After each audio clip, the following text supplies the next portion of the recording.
there, everyone. Welcome back to Geekin Out. I'm yours truly, Nate Beister, here for another Audio of Mine Wednesday night stream. And now StreamYard wants to mess up the intro, so let me play it again.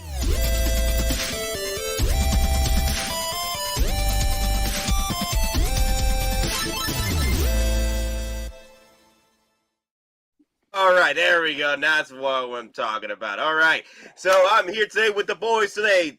Don Prime, CMB, Local Lou, and Mr. Bob Collectibles. How y'all doing today? What's poppin', people? What's going on, folks? It's a whacked out head sculpt Wednesday. Victims Assemble! Victims Assemble.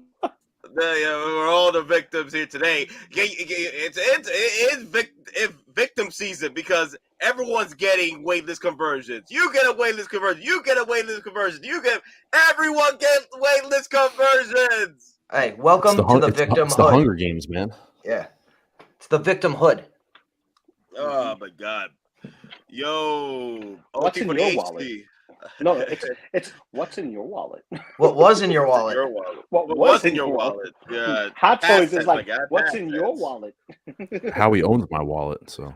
Yeah, Howie owns the wallet, man. That's all he does. No, Nate, Howie owns you. There's a difference. Oh, we talked about this. We talked about this.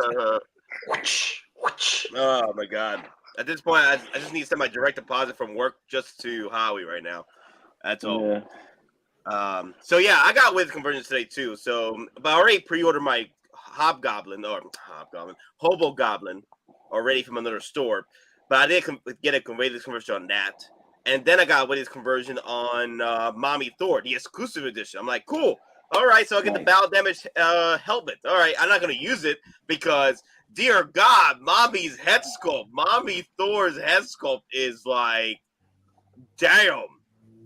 Oh my God, dear Lord, damn. Like, this is gonna be her right here. Like, the helmet was gonna be a backup situation if this was gonna go a Butterface? South, exactly. Yeah. But they nailed it. They even nailed to the point where that's makeup, bruh. I'm like, dear God, because there was a lot of makeup on Padme when Natalie Portman when she was in playing Mighty Thor. So I was like, she had a lot of blush. Yeah. So man, I was like, yes, okay, I got mommy today. Yep, I was happy. I was real happy. But the head sculpt looks great though. That's funny though. Like the head sculpt came in the update a few days ago, and now I get the waitlist conversion. I guess somebody didn't want to commit with this at this point. No, it was Howie. He's like, I need to keep feeding him, so he buys more and more and more. So did any of y'all were like an offense for any of these figures that they did not show the head sculpt for? Because most of these are the ones that they didn't show. Other than Spiderman, Tom Holland. That's the one that they did not show. They did show, but they had him look a little older. But I didn't mind it. Like if they came out that way because it is Tom Holland, but I did like when they went back and they actually worked on the head sculpt again. I was like, okay, he actually looks his age now. Great job, Hottoys. I was gonna bring it up real quick, but let me hear your thoughts, guys. So Mr. Mark Collectibles, how you felt about the head sculpt with Tom Holland? Yeah, I agree. It was just, I think when I was in your chat the other day, I said the same thing. I mean, I was definitely like when I got it, I pre-ordered it. Obviously, I pre-ordered that figure. I love the sculpt. He just looked older. There was wrinkles around the forehead. It looked off. It almost looked like he either was too old or he was like really like this, like trying to like be really focused, like really intense, because there was a lot of wrinkles and things around the eyebrows. Once again, though, it wasn't like when we saw it was Tom Holland. It's just that I'm really happy they went back and they refined that. It actually even looks like if you do a side by side, they actually made it look a little thinner. It could be like the neck actually looks. I could be wrong because I got to look at like an actual side by side. It could also be the angle, but like on the old sculpt, I thought that his neck actually even looked a little bit thicker. It could be wrong, but it looks like there was just overall refinements done. But the most obvious thing to me is the forehead, around the brows. They smoothed them out. They made him look younger, compared to what he was. So it just like it's definitely one of the best sculpts that I've seen. It's definitely the best Tom Holland sculpt, absolutely by far. But just simple, small overall improvements. They didn't do anything drastic to the sculpt, but they just did minor little touches. Like when people says, "Oh, it just needs a little touch up," well, that's what they did. They gave him a little Botox in the brows, smoothed it out, got rid of the wrinkles. I mean, the only thing I hope is that, and I know we say this all the time, and I know I was talking like Connor about this. I know sometimes when we go to a production sculpt, there might be a certain drop off, like a percentage, because now you're going to mass production versus a prototype. I'm just hoping that this true. Not all the time, you know what I mean? Like for example, that Mark 6 head sculpt of him smiling, I'd be okay if that like softened in production because I think it's a little too much wrinkles and stuff. So I hope they kind of that loses a little bit.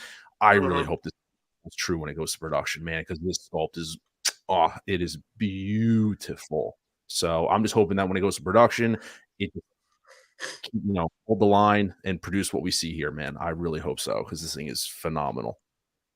Gotcha. Yeah, I do agree. I'm hoping they do hold a line with this sculpt all the way to final production because as of right now, this is the best Tom Holland to date. Then we did say before, like when we were talking about it when it was only a prototype, but yeah, to date, this is the best one, and I think for real, I think Hottoys has nailed to the point where they've shrunk down freaking Tom Holland and turned him into a 1/6, and that's pretty much what they did here. So Don Prime, are you excited for what Hot Toy has done with these head sculpts the past few days? Because it's crazy with these updates. Yeah, I mean, I'm not getting any of these, but what this shows to me is that it's almost like a reinvention, not reinvention, but a reinvestment into the head sculpts because at this point, Hot Toys, they know right head sculpt can be bread and butter, and if they continually to put out updates of well-known figures that we've already seen from before, but with like these new updates, again, that's going to give other people hope in the future. So they're trying to say that no head sculpt is now out of the realm of possibility for Hot Toys. No matter who it is, they can nail it down now. Yeah, I agree. This is, in my opinion, like this is levels like the freaking Yondu they did years ago. Because Yondu is still up there as one of the best head sculpts of all time, next to the Terminators and what have you. But yeah, Hot Toys is getting to the point where they're like, yeah, you know what? We're going to throw these rolling eyeball system in these figures as well. Like at this point, we're sort of getting like some DX treatment. So I'm here like, okay, Hot Toys, what you gonna do with DX going forward? Because that was like your gimmick with DX was the eye rolling system. But now everybody's getting DX treatment. So I'm wondering going forward what they're going to do with DX. Like for me, I'm hoping that if they can continue the DX, they got to sweeten the deal with his deal bases. Because the one thing I did see, or like a cool accessory, like the DX Mall, they came out with the speeder bikes with the deluxe set, right? That's pretty cool for the DX. But then you had the Luke Skywalker that came with the battle damage pulse lit Dark Trooper. So going forward, I would like to see more of that, but progress the line better, because I'm like, people are losing faith with the DX line because at this point we are getting DX treatments with these figures now with the eye roll system. So I guess we'll see what happens going forward. Or you get rid of DX altogether. Honestly, like you said, you really got to make it worth the extra step up in money for people, or because a lot of those features you said are being incorporated into regular priced figures already. I mean, does it even make sense to keep the DX line around? Unless, like you said, you make it something that's like worth the extra money. But as of right now, I don't see any reason to keep the DX series around, to be honest. Yeah, they got to throw in something just to sweeten the pot, but it is what it is. I'm hoping that they do. I hope that they do because I do like the older DXs, right? I do like the older DX because they felt DXs, and like I said, it's good moves, especially with the actual vehicles and the extra deal base here and there, but it's just sweeten the pot a bit. So CMB, your thoughts with Hot Toys with these updated head sculpts because they look nice. No, I agree. I think they all look good. The only figure out of the three I'm getting anyways is Spider-Man. So, I mean, to anybody that's getting the, Lady Thor and Black Panther, more power to them. And, I think it's awesome that they're getting the updated head sculpts because it actually looks more like, an upgrade with Natalie Portman. It looks more like her character than what they showed. Or did they even show it? Or was it blurred out? No, it was blurred out. It was blurred out. Yeah, okay. So these are just them actually finally showing. I know Black Panther was blurred out. That one I remember. The only thing I didn't like about the Black Panther, man, look at Shuri's forehead, dude. That thing sticks out like a freaking dolphin, bro. It sticks out like Rihanna. No offense, but this. I think it's because of the damn the hair, the hairline, not the hairline, but the hair look they went with her. That all I think about it. What's that flipper? Yeah, but what's that flipper? Yeah, but I think her forehead really is that big though. Is the problem with the hairdo, the hairstyle she has? That's the issue. I'm like, well, you can't blame Hottoys for being this accurate. So now they're being too accurate. They're being too accurate to the point where they even give her cakes though, which rightfully so. She doesn't have cakes with this suit. Well, that's why Captain Marvel isn't selling because it had cakes. Her head, it might be the lighting, but I mean, it makes her head look huge. Like she don't have. You're right. She has movies. Also, in this picture, it doesn't look as bad here where she's doing her little pose like that. It looks proportioned, but if you scroll down, all you see is forehead. You don't even see the rest of her body. All you see is forehead. You can't see anything else. Yeah, scroll down. You see that there's a body there, but you're not focused on that. You focus on the head, all head. And it looks like it's out of proportion. But the picture above, it looks like it's more in proportion. Almost like a bobblehead. Like almost. Because it almost seems like the neck is either too small, yeah, or her like the facial features, like they need to expand like the facial features like 10 to 15% to match the ratio. Because I totally see what you're saying. It's almost like her face, her mouth, her chin, her cheeks. That area is too small compared to the rest of her head. Yeah, it kind of like she kind of has this Zordon thing going on, like a floating head, because everything. Let's be honest, she looks like a freaking blow pop. Yo, but that's the thing though. You can't blame Hottoys for doing this because it's quite accurate to what she is in the film. So I think they're great head sculpts, all three of them. Like I said, I was only getting the Spider-Man to begin with, so more, happy for everybody getting Lady Thor and the female Black Panther. All I'm saying is I cannot divert my eyes from her forehead. Like it just draws me in like a freaking It's a tractor beam. Yeah, it's like the Austin Powers moment. Instead of mole, I'm saying forehead. forehead. Molly. It's because of the hairstyle. That's it. But like I said, I do like the fact that they really went in on the fade. I'm like, they didn't have to do that detail with the fade.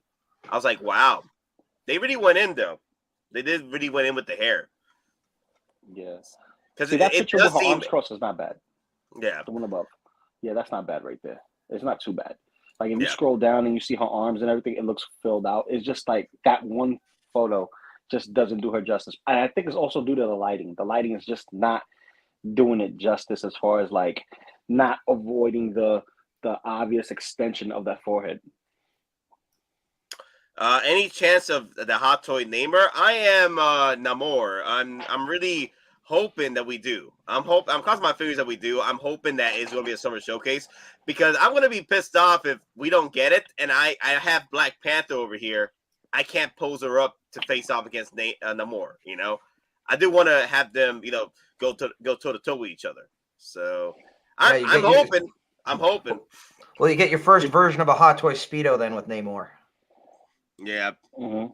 Yeah, I'm not pulling the trigger yet on. If you don't get Namor, you can always just put her with the new Chadwick Boseman Black Panther, like back to back. Oh, that's a good idea. Yeah, or the new that's a good idea. Or the new Transformer. Yeah. The new transforming Mech Tech Black Panther. You can make it like, oh, she made it. Yeah. Yeah. You can use it like if it transform if it's in its Panther you know form. what? If like riding it, form, like a kind of battle cat kind of thing going on. Yeah, I got you. Actually, you know what? It's a vehicle. Well, before we move on to the actual Black Panther Transformer here, let me hear Local Lou's case on the head sculpts on pretty much all the updated ones. How you felt about Well, it and everything? Natalie Portman's head sculpt is phenomenal. It is absolutely beautiful. Am I gonna get her? No. For Shuri, Black Panther, I want to get the Black Panther figure just for the figure itself. You know, it looks amazing. But I'm gonna wait until we get Kul Kul Khan. If we don't get Kul Kul Khan Namor, Good cotton. Yeah. you know, it may not, you know, it may not be in the cards because I would like to have, you know, the adversary, you know, the opposite opposing threats to each other on the shelf. You know what I mean? But Spider-Man was a day one. I got him. He's locked in. As soon as he came up, got him in. And He I like has the to be updates seen his too. body. He has to be. People are saying that it has to be seen his body, or people are going to complain about the joints. Yeah, he has to be. He Well, has to be. going with what we got with, you know, the Hellboy and Ahsoka, the most Mhm. recent Ahsoka, you know, and Wonder Woman, it's not, you know, out of their league. You know what I mean? They could do it. They could do it. Look, She-Hulk, you know, she has seamless parts, so you know they can do it. It's just, you know, when they're gonna do it, and would that be something that they'll put in as a DX? Mm-hmm. You know, we will Oh, see. But well, that'd be if they do that, it'd be the first Marvel DX, but they don't do Marvel. well, that's true. They haven't done the Marvel DX. They just subbed the line all the way through Marvel. Yeah, now I see why Ryan's saying, yeah, they should just get rid of the DX line entirely since they implemented it on a regular release regardless. But if you notice Peter Parker's face, his face looks a little thinner down here in the chin area. Like it looks slimmer compared to the older photos. It looks a little more narrow, a little more like him. It's like you see an actual difference between the old promo pics and the most recent head sculpt that we got, which is basically the Infinity War head sculpt. Yeah. But here, like, it looks a little bit more closer to that as far as like the lower region of his face, even the brow region. But he looks a little bit more serious here for some reason. But it looks good. I'm happy. I'm excited. I can't wait, man. I can't wait. I got two of these. I got one with the deluxe and I got one regular. Yeah, I think this one right here, unfortunately, let me see. Oh, wait. Okay. So people were for some reason people were complaining that they couldn't order this without ordering the $345 one. Like you can order this without the deluxe set, guys. Yeah. So I know got people. Yeah, so you can order just the 280 version, and don't get the deal base. So there is an option. Unless they're talking about they've got it from a different store other than Sideshow, because again, and I've seen this before. If there are two SKUs, oftentimes, you know, some of these smaller stores that are still official Sideshow distribution partners, they only buy one SKU and they just buy the deluxe SKU because they have to make like the same things we talk about with multiple SKUs. What are people more likely to buy? Again, if it's just a new person one-off, they might grab the cheaper Spider-Man. But if you're going for this Spider-Man, or even if you're been in for Hottoys for a little bit, more than likely you're going to want that base as well. So retailers know that, and so they make a calculated business decision that, okay, we're not going to carry two SKUs, we're going to carry one SKU, and we're going to carry the more expensive one. So, and who knows, there could be a higher profit margin on that, or again, they just look at it and be like, this is more likely to sell than the one with just the normal base. Who knows? Nah, but yeah. Usually, I think the collector editions or the for some reason the collector editions are the ones that sells out first compared to the rest, and then the deluxe set is the one that lasts for a bit, even if the price is the same. There's sometimes where the exclusive version, the price is the same as the collector edition with an extra, knick-knack. And I'm like, okay, for some reason, people don't want to get the exclusive version. They just want to get the collector edition, but for the same price. If you're going for the same price for a piece and it's an extra accessory, then go for the exclusive version. But yeah, I've seen it before where the collector editions do sell out first. Maybe they've been ordered a lot more compared to the exclusive versions, but from other stores. But it is what it is. But you know what? Let's since Don Prime did mention the Transformer Black Panther, let's talk about it because for me, when I saw this, all I think about was Beast Wars, and I'm hooked. I am hooked. Yeah, Beast Wars. yeah. When I grew up watching Beast Wars, enjoyed it every morning with my dad, waking up at 7 in.the morning, watching it on Fox Kids or what have you. And dear Lord, man, this just screams out Beast Wars, and I am all for this. Now the price is ridiculous because it is die-cast. I think people didn't realize that this is an actual die-cast piece that transforms into a damn Panther mode, or at this point, Tigertron. Oh my God! No, that's not Tigertron. That's Ravage. Yeah, that's Ravage. Yeah, that's Ravage. Yes, I don't want to throw out Ravage because I threw out Ravage the other day. I threw out Ravage. But here's the thing, though. I'm waiting for Soundwave to get released by 3.0 Premium Edition, right? So I can use this as a Ravage mode next to him. Just wait. If they do the actual design of Megatron, like it's supposed to be G1 in like heavy Megatron. Oh, dude! And then and they actually do the premium format. This could literally be your in-scale Ravage. Could be. Yeah. Could be. Because remember, movie Ravage is huge compared to tape Ravage. Yeah, but this gets me hyped for transformable figures. 3.0, and 3.0 sent me a message saying when I asked him if we could get premium scale G1 Megatron and Soundwave, or at least Bumblebee movie Soundwave, and they emailed me back with "Stay tuned." Ooh, so okay. That could be a positive. We could be seeing G1. I just want G1 Megatron. I don't like Bayformers Megatron. Never looked like Megatron to begin with. And then they destroy Galvatron, and then they convert him back to Megatron. That was not Galvatron. That's not Galvatron, because Galvatron's not a semi. No. Galvatron was supposed to be a damn cannon. Yeah. Nope. But you should have been like an M107 or a howitzer. I think that's a problem with this particular piece here. Because the creator of the designer for this went with more of like an organic metal look, and when you scream out organic metal, that's pretty much Bayformers, and this has that Bayformers look to it. You know what it's been vibing a lot of lockdown vibes. You know, from Age of Extinction. Oh yeah. I mean, it does look like Lockdown. It does have that overall body shape, in that the way that the head comes down off the neck and the collar. Again, it is invoking some heavy Lockdown vibes. So, do you like this, Don? Because I know you're a heavy Transformers fan. So, I like the fact they're going in different directions.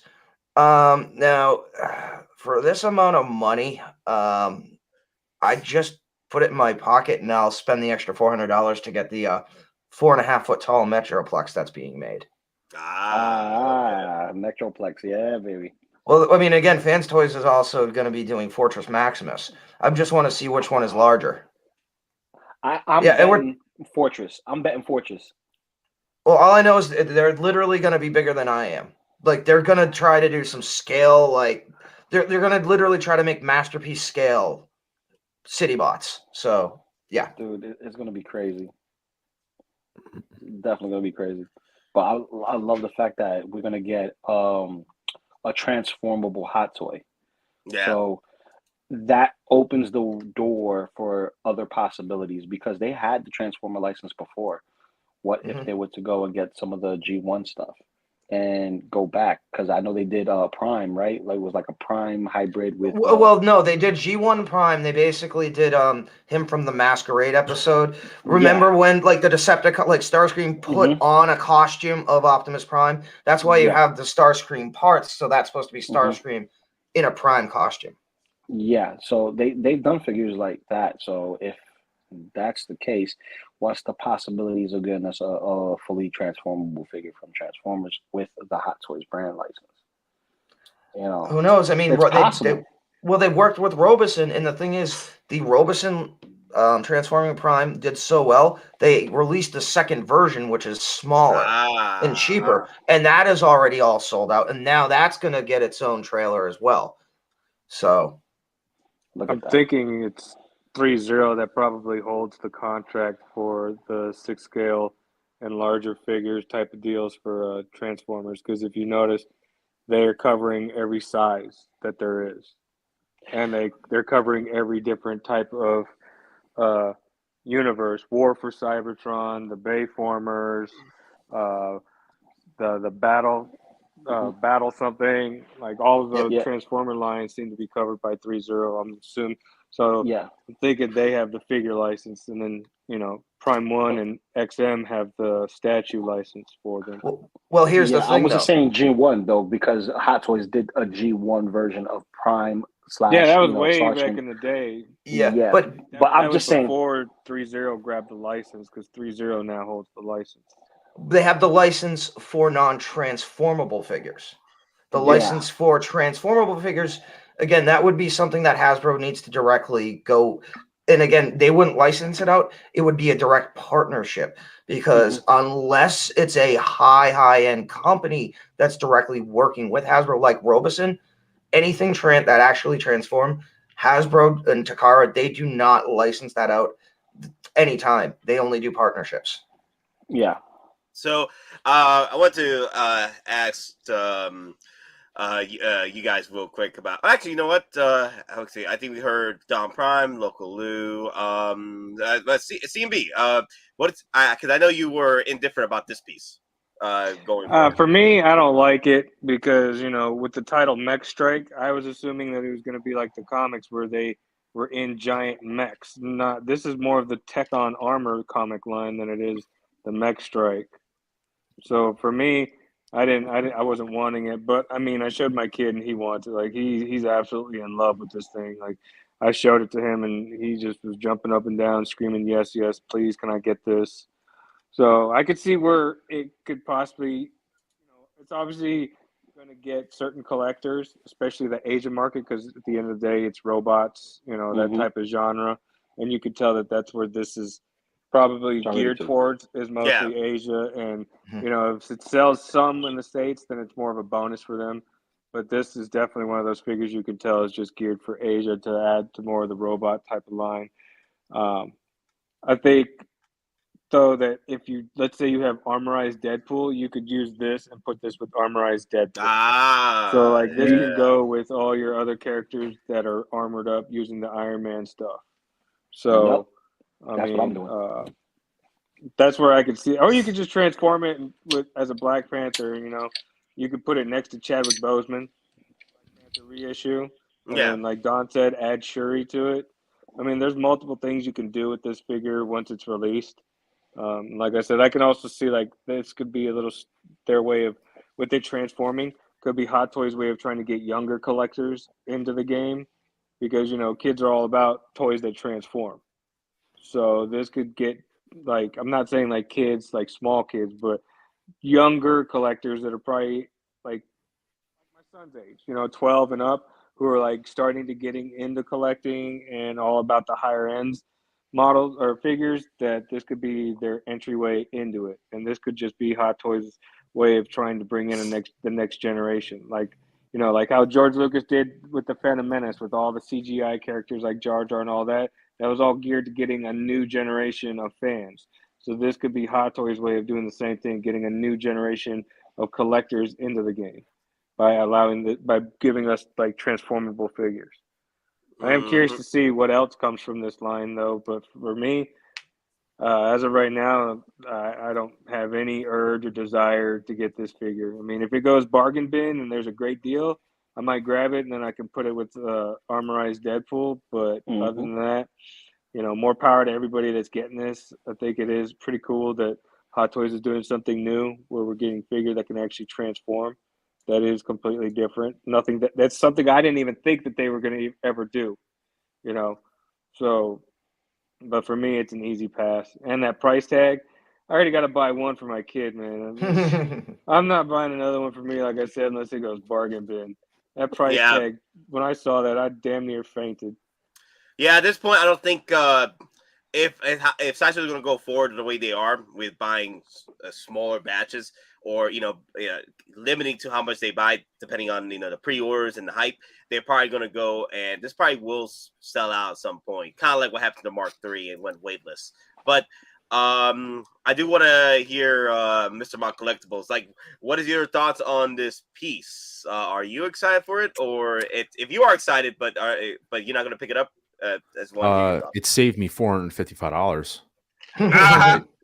So pretty much. I mean, I know SJ, I know someone said that in the chat, but it did. I'm all right. Yeah. Listen, I'm one of those where I'm actually all right with them branching out and doing a different line. I don't know much about the Mech, all that stuff in the back. Yeah, is there Fat Batman said, but I'm all right with it because it honestly eats up another release that I don't have to worry about. Like, it's something like I get a break. You know what I mean? Like, if they keep pumping out too much stuff that I want, then we have a problem. So for me, it's something where it's like, oof, my wallet gets to breathe. You don't always got to buy everything. So when I saw this, I'm like, cool. I respect it. It's neat.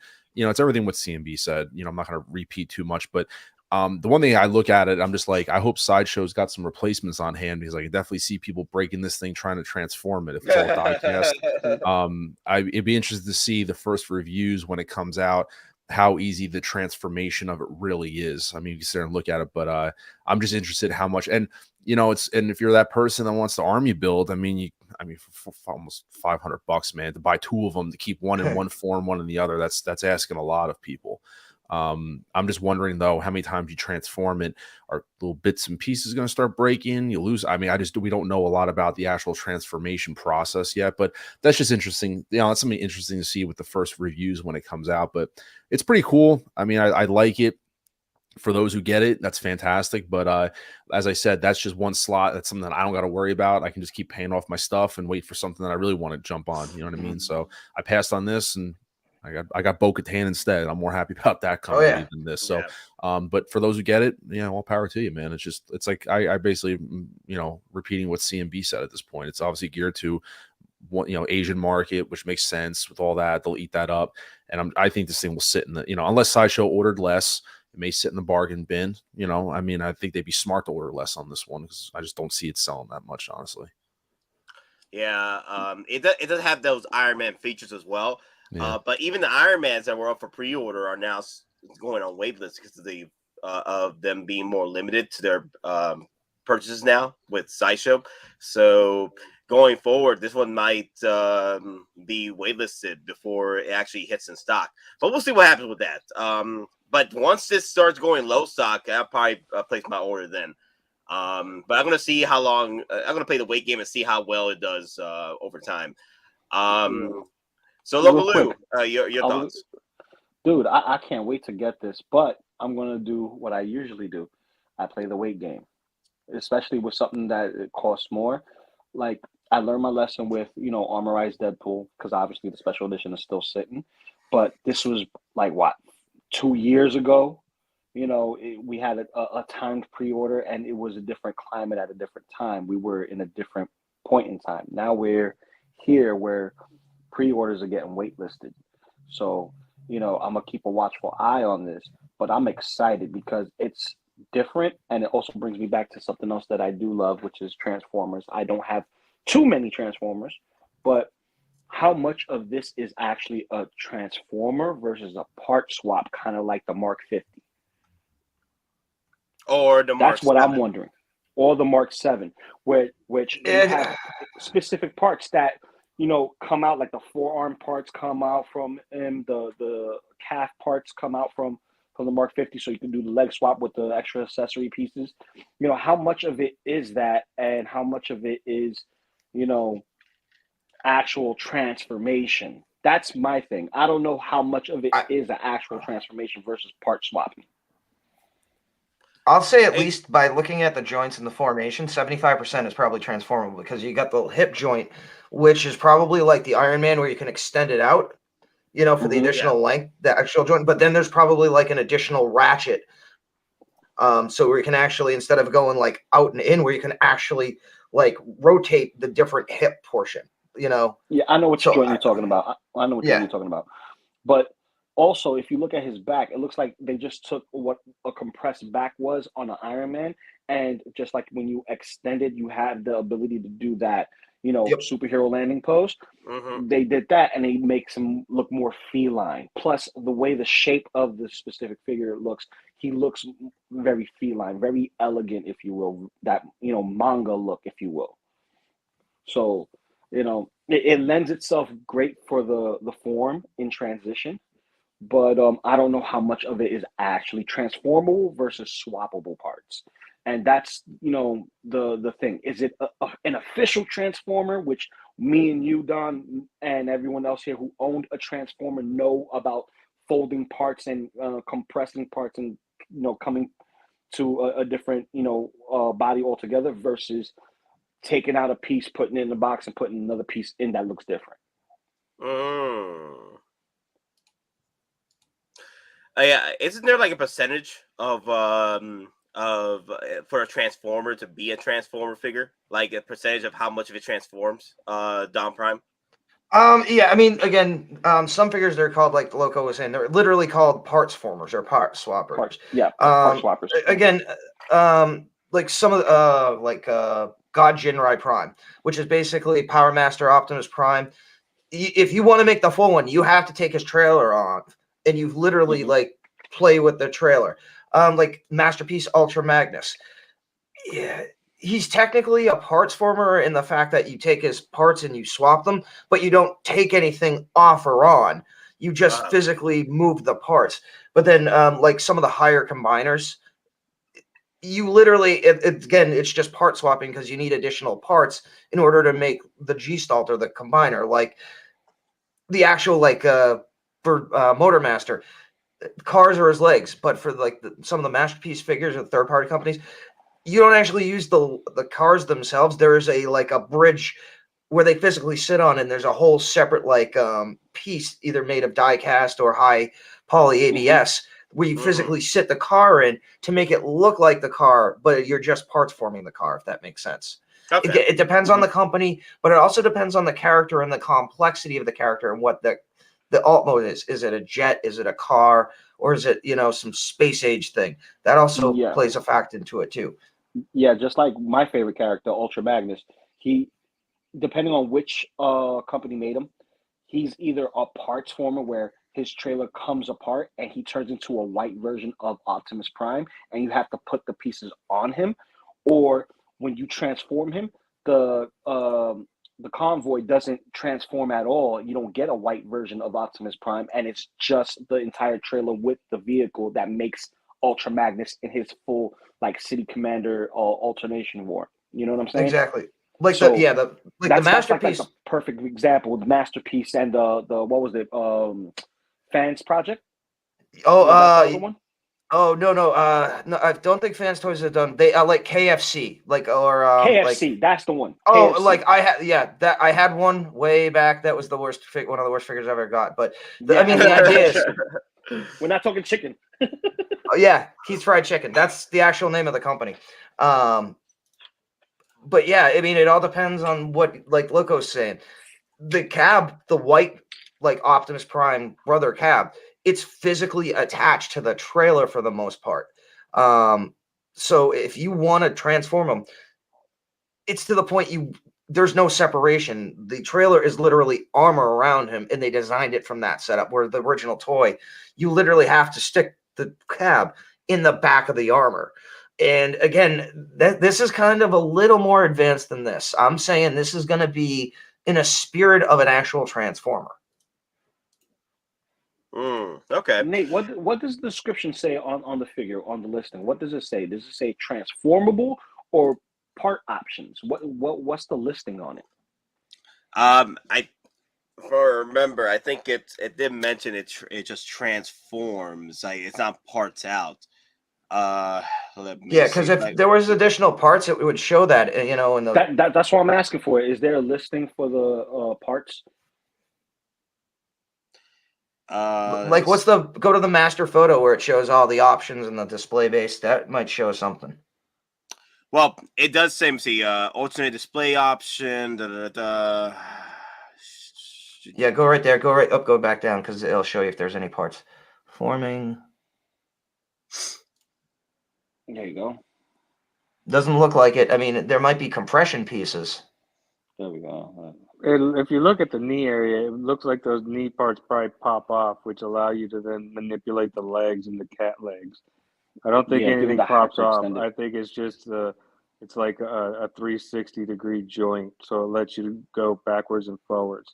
Because look at the figure right there. Look at how the leg is manipulated.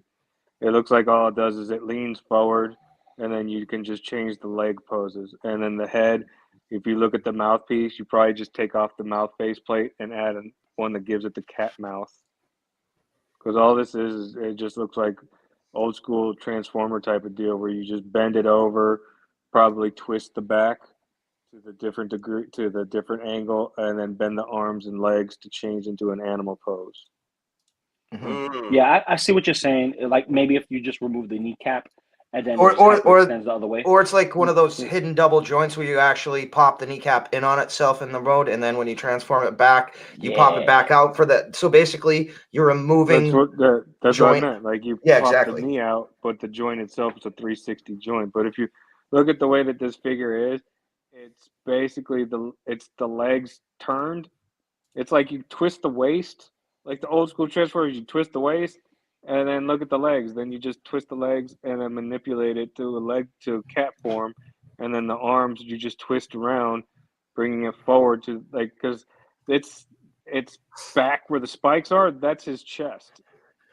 Yeah. That's his chest and Yeah. shoulder area.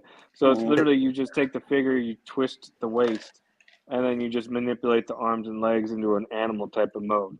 So it's Yeah. not really transforming. It's like the old school Going way on that all they did fours. some of the Transformers, where you just twist the waist and then manipulate the arms and legs into a different position that give it the appearance that Yep. it is. Kind of like Cheetor, right? Well, Kinda no, like like the when you go Dinobot, like the Dinobots. Yeah, that's what I was thinking. There More you of the go, Dinobot. I was thinking more of the Insecticons. Because the Oh, okay. Insecticons Yep. were the Oh, ones absolutely. they're the Yep. ones that had that manipulate where you twist the waist and then reverse it, so that way it You know- would transform. Yep. Like the grasshopper dude.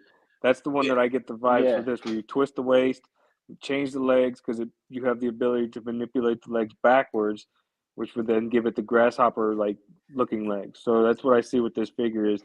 That's all it is twisting the waist and manipulating the arms and legs. And then the head, either it's a completely different head that you could pop on, or it's just that mouthpiece that pops out, and then you put in one that's got teeth. And then that's why, because if you zoom in around his mouth, you could see where it looks like it's a faceplate, like Batman and all that, where it pops out and another one pops in. The one thing I do want to see though is people buying this and it's just recreating the colors from Cheetor or Tiger You looking for custom paint jobs? Yeah, I want to see people just do that. Listen, Pick this up. Iron That'd be Daddy will do it. hilarious. Iron Daddy will do it, possibly. Iron Daddy will do it. I mean, I've already got Oh. the Decepticon logos, spare one. So if I got that, all I do is put a couple con logos on them. It's Ravage. I mean, There you if go. I wanted to have that as Ravage, I don't even need to repaint that. It does have No, the body exactly. of Cheetor though. If you look at it, it does have the body. Put the Decepticon logo on the thigh. Yep. Put it on each side of the thigh, then it's Ravage. I have a question. How difficult would it be to light up the figure, considering the transformation parts and swappable parts, the access points? Because having the Mark 85 now in hand, I see where they did the thigh portion because I see it's there around the hip area. I wonder how complicated the light portions are going to be at and how well they hit it. Because It depends. on Mark 85, it's hitting pretty freaking good. I love it. I mean, it depends on how intricate the torso is. I mean, if you, like you're saying, if you have parts collapsing in on themselves and then reopening, I mean, it could be the point of you try to throw wires in there. I mean, you collapse it, it might actually collapse in on the wire and break it. Who knows? I mean, someone would actually have to get in and look at the internals and see what system they have set up. See if there's any gaps or with the drill channels. Yeah, you beat me to it. I was about to say that. You could always drill a hole in it. Say his name 3 times, he might appear with a drill in his hand. River. But So I do like the fact that they use the Mark 6 War Machine's body on it, so that's hilarious. The chest body anyway, the upper portion of the Mark 6 War Machine. You see the Mark 6 in that? You know which is the Mark 6, right? Yeah. I know which one you're talking about. I said you see the Mark 6 in that? Yeah, the upper part of the War Machine. Go back, like when it just showed the back hind legs, you could see where it was folded. The legs are manipulated. It's because of the joint. Go back more. A little bit more. Right there, see? So the joint, it is what I was saying. The joint allows a 360 rotation, so it's easily manipulated. So this isn't really a true transforming. This is just like I said. This is literally the old school transforming. This is the Insecticon way of transforming. This is basically an Insecticon. Yeah, but if you look at the back, the back still looks like the back where his legs are. So I don't know. But his thigh looks his calf looks a little funny. It almost looks like he has a triple knee joint. He has a triple knee joint. It just pushes up into it. It's like I said, that is literally the old school Insecticon way of how they transformed. Oh God, you know what because he has that giant mane? What was that friggin' what was that tiger thing? Or see that the Black back joint? Panther? Look at the back leg. You can see it. Yeah, I see. Look at the two pieces at the top thigh and then the top calf. In the middle of that joint, you see two other pieces that allow it to give it more access and bending. You have a top bend and a bottom bend, which then bring it in closer, which allows that leg look. So dude, this is literally freaking 80s Insecticon. This is an Insecticon. Yep. All they do is use Transformers ideas. That's it. Yep. I mean, and as more I'm looking at this is like also reminds me of like the Black Panther from Avatar. Remember when Jake Sully first goes out and he gets lost? Oh, yeah. And then the giant black one comes. I'm getting when the mane is fully done up. I'm getting kind of those vibes too. Because here's the thing. On his shield, that part with the sticks, is that part of his mouth? Or do you like have to convert that down? I think that's a separate piece altogether. Not the shield, spear, but the spiky plates that go on the shield. Because I think that shield turns into his mane. No, I think his mane is inside his chest cavity. I think if anything, and it's not a part swap, the chest piece has to be inside because apparently there's a pilot though in the chest. There's a mech pilot in the chest. Yeah, they might be the front plate may have the pilot in the chest, but I'm talking about the inner core, like one of those flip. Like think about the old Power Rangers that have the flip morph. Where do you see? I don't see a pilot. He's talking about the right here where how it almost looks like the arc reactor. Black Panther, and it looks like an arc reactor in the center. There's a pilot in there. We're supposedly. Because I don't. I didn't see a pilot, but I don't see a pilot. This, like I said, this isn't really. It's like I was saying, like this isn't really Mech Strike. I mean, if it was meant to be Mech, then this thing would be Hulkbuster height, not just 13.78 inches. This is more with them borrowing from the Tech On comic series. Like Nate and I were talking. Nate brought up a good point. Mech Strike sounds better than Tech On. Trying to sell the figure as a toy. So, I mean, if this was meant to be the Mech series from the Mech Strike, this figure would be Hulkbuster height or taller than that, actually. But, I mean, this is basically the Tech On Armor comic saga, like the 5-run comic saga, which was just them getting armors done by Tony Stark. Gave them each their own, like, armor. Yeah. So, speaking of that, which figure at this point, Tech Ops or Mech Strike figure would you like to see going forward in the future that you might pick up? Hulk. For me, Hulk. Yeah, Hulk. Yeah, Hulk.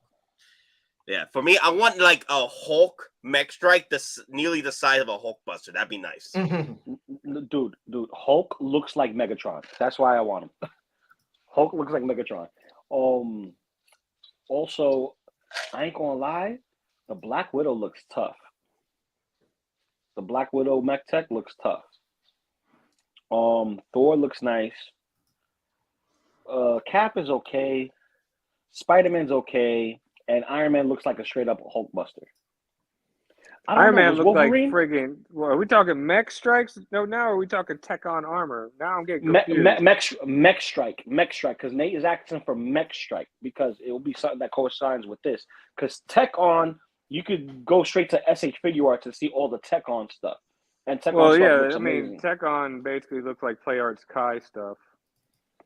Yeah. Mhm. Yeah, Well, well, it's not- I was yeah, it asking looks like who would you like to see as a mech strike with Hot Toys going forward? Thanos. Thanos mech Thanos, strike? yes, Thanos Thanos in that comic run had a sweet mech.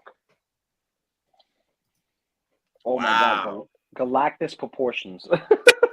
That's all you gotta say is Galactus. And Iron proportions. Man looked dumb. It didn't even look. It looked like his Iron Man's mech looked like Juggernaut. It looked like a robotic Juggernaut because of the helmet that it had. He does look like Juggernaut. It was more domed out. Yeah, it was more domed out. Yeah, I know that they were trying to stay away from it looking like Hulkbuster because of the movie and all that, and so because it was the comic run, but literally it looks like a robotic Juggernaut. Wow. Yeah, you're right. You're right. Thanos would be cool. Mm-hmm. We get a villain. Yeah, we get a villain. Yeah, we get a villain. Yep. You get a villain. You get a villain. Everyone gets a villain. Justin McFly just came in. He says, "What up, everybody? Collecting crew watching while washing the whip. UPS rolls up. My Sam Captain America came in and an 84 Wonder Woman. Hooray!" Oh, Nice. All right, congrats on that, my man. Awesome. Yeah, be careful with that 84 Wonder Woman. She's a pain in the ass. Okay. Oh yeah, just touch her right, and she'll pop. All right, so Thule's backing me up. It is a mech. There is a miniature pilot inside. So there's a miniature pilot in the actual Where? Maybe we'll check in the photos. Check the photos again because I don't think it's in the video. You have to check the photos. The photos is when we get our first like actual physical look on it. The video is not going to do us the justice. Wait. Ooh. Wait. Here we go back. I want to go back real quick. Up. I want to see it in the hand. In the hand, so we could get an idea of how big it is in someone's hand. Well, it's 13.78 inches. Okay, it's not bad. That's pretty good. I like that. All right, Thule's saying it isn't shown. Read the description. It's in the description. Okay. It's in the description. Which description? Probably the description of the Hot Toys. The sideshow. The sideshow. Yeah, sideshow one. Let's see if it's in there. There's a hatch that opens and closes, and the miniature pilot is inside. Thule says. Okay. Ooh, okay. Wow. You know what that means, right? What's Get your Mezco Godzilla and your King Kong and throw Black Panther in there. Kaiju battle, baby, all day. It's gonna be a kaiju battle. Interesting. Huh. I wonder. You know what? You can put Black Panther with your 3-0 Ultraman. Ultraman grows and he fights, kaiju. So that actually would not be too bad. That's one way to do it. And it's another diecast figure, so can't go wrong. You know what? Now, could you potentially put this with, and if you have the 1/6 GI Joes, because this might also kind of go into that realm too, like an advanced Cobra project or something like that. Yeah. Like almost like a bat.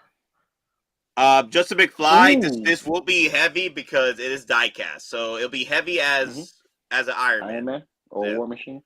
Yeah, Iron Man or War Machine. So yeah, it will be as heavy as an Iron Man and War Machine piece. So it is diecast. I think people have forgotten that it says diecast in the actual photo. I had to point it out for some folks. Like there it is, diecast. I mean, if this wasn't diecast at 455, people would literally be going up to Howard and be like, "We're with the pitchfork and the the lighted torch," and he just look down from the 100 floors he's up and be like, "Oh, bye-bye," Yeah. But yeah, I mean, the price is indicative of not only the size but the materials used. Now, again, there are light up features with this. Now, granted, like it's been said, they're using base Iron Man parts for a lot of a lot of these things here. So So hold up. If this is going to be about approximately 13 inches tall, 13.7. 13.7, right? So what scale would it be properly because it has a pilot? Would it be 144, 160th? Their Would it be excuse is that it's an 100? artist's rendition. I know it's an artist rendition, but I'm talking about what That'll be their scale. excuse. That's why they're gonna say, So yeah, because this isn't like this makes no sense to me. Yeah, yeah. I mean, if I 144. This isn't 144. Mech Strike. This isn't Mech Strike. So this is an artist's take on Mech Strike Strike. by using Tekon and PlayArt's Kai and mashing it all together. Yeah, I see that. Mhm. But I'm saying because I love Gundam I know what you too. get. You know, Gundam's my thing. You know what I mean? And just to see how this would correspond, I could actually put this with my Gundam style Ninja Turtle figures as well, because they're little itty bitty figures that go inside a pilot that looks like themselves as a mech. So and those mechs are like wow, 9 inches Yeah. tall. So Black Panther being a couple of inches bigger, being that the turtles are supposed to be smaller, it might work. And it's another die-cast figure as well. Oh Yeah, so snap, if I you're just found talking another way like to put that, it in. Oh. Loco, I'm thinking maybe 144. Possibly 144. 144 because Yeah, it has to be like kind of like Gundams, like 144 and 100 scales. Yeah. But Yeah. if he's a 144 scale, that means that this specific mech is massive. It's massive. So it dwarfs all the other Gundam mechs and whatnot. You know what I'm saying? Well, Gundams at 100 scales are pretty much at 12 inches, close to 12 inches. So this Yeah, would but mean I'm that going this would according be about no, this it won't, because you're talking about the pilot more so than the mech. See, the mech could be any size. It's the pilot that matters. So if the pilot, it's more across like 144 scale, one by 100 scale. The mech could be as big as a house. You get what I'm saying? So it's like this mech, if it's 1 by 100, it will go in line with what it is. You know what I'm saying? Mhm. Like it will go in scale with the other pilots that you will see from Gundam. But if it's 1 by 144 scale, this is a massive bot compared to like what about Granddaddy 172 Gundam. scale? What about 172 scale? That almost seems a little too small, to be honest. But Loco, Yeah. I was just gonna. I mean, maybe 100, but again, because we're going off. It's an artist rendition, like everyone's saying. So again, we're just doing conjecture. We're trying to apply common, scales and things like that to something that probably doesn't have a scale because again, it's an artist rendition.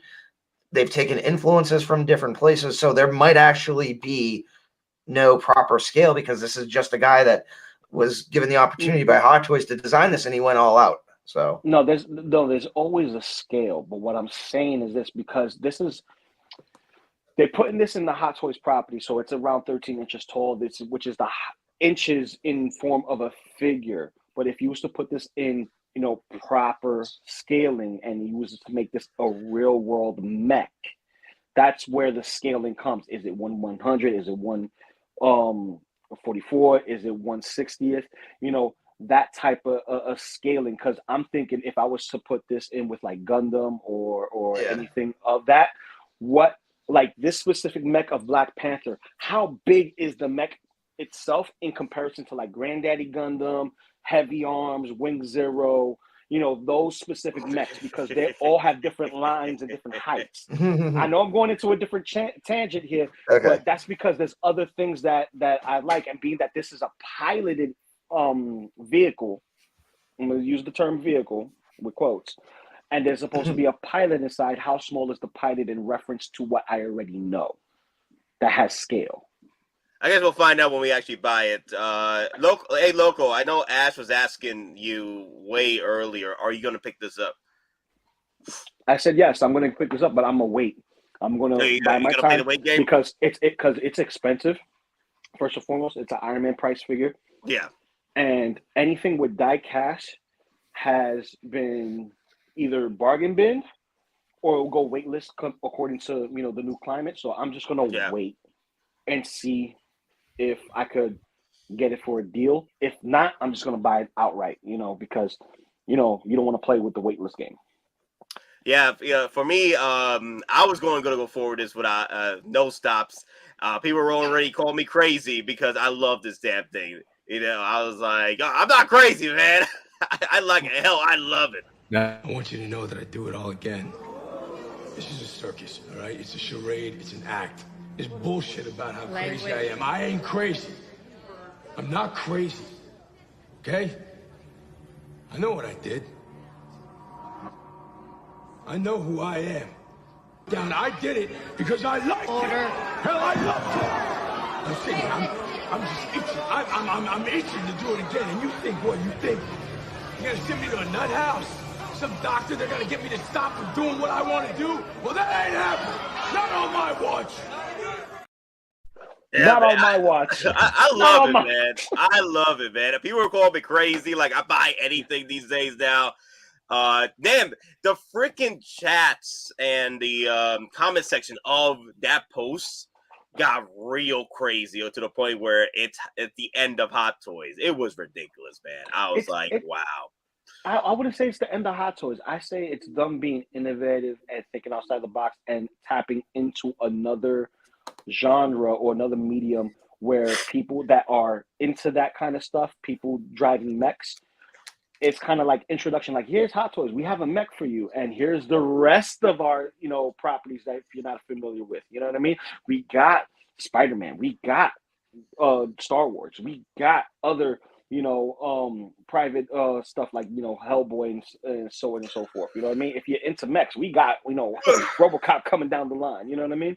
So yeah, it's just another way to like, okay, here's something for someone else that's not a part of what we normally do, and maybe that introduction for them will lead them to be like, oh, I gotta open the floodgates. Hold on, let me buy. Now, if they release more figures, is this something you guys are going to get more of? Like if they do, yeah, I'm scared of this. Or are you going to be scared of this specific line? Of what? Or are you going to be specific? I am frightened of this line because I do like the one thing they're hitting me on is the mechs like look, and also the whole thing with Bayformers. I like Bayformers, and then the whole thing with Beast Wars. If they're incorporating these creatures as well, transformations, I'm like, oh my god, you guys got me. This line got me. Like, I'm like, damn it, man. This is another Iron Man line I need to go into now. Well, that's the thing is that's what's nice about it is that, like I said, for certain people like myself who aren't getting it, it's just like, oh, my wallet's safe for another week, and I'm happy about that. And Hot Toys is a big enough company where they could dabble and try and experiment, and to them, they're not going to take an L on this because, like I said, it's going to sell. Like CMB and agreed that it's going to sell to another market. You know what I mean? So even if it takes an L in the States, it's not going to take an L someplace else. Like these Neon Tech Iron Man, they don't take L's at the end of the day. They might do here, but they don't do it someplace else. So yeah, I mean, like David just said, Hot Toys is a big enough company where they can afford to experiment, and it doesn't hurt whatsoever. So I'm all right with this. Like I said, my wallet is safe for another week until something else comes out. So I'm fine. Yeah, Hot Toys ain't gonna go belly up because of one figure, guys. So it was hilarious. Oh my god, off that comment. That's funny. Oh, that comment got me, Mom. That got me. Don't anger the wrath of Monica. Oh my god, Monica does hate Lisa with I just said one comment. What'd you think of the episode, bro? Anything Lisa and freaking Monica like disowns you. Like you like Lisa, dishonor your family. No. You mentioned that name and you see him go from 0 to over 9,000 in 2 seconds. Oh no, full like caps. The instant charge. Full caps. Yep. Oh my god, Monica. Damn. I will say though, I don't even want to talk about that episode. Yeah. Trash. It sounds like we're talking about the episode. Wait, what episode are we talking about? Mando. We're not gonna talk about the episode. We're not gonna talk about the episode. We're not going to talk about. Oh no! What episode we're referencing? What today's episode? Today's episode. Yeah, I'm a little indifferent. So Yeah. So The- I enjoyed it. I enjoyed it, but I'm a little indifferent though because it was a little. What is this? Okay.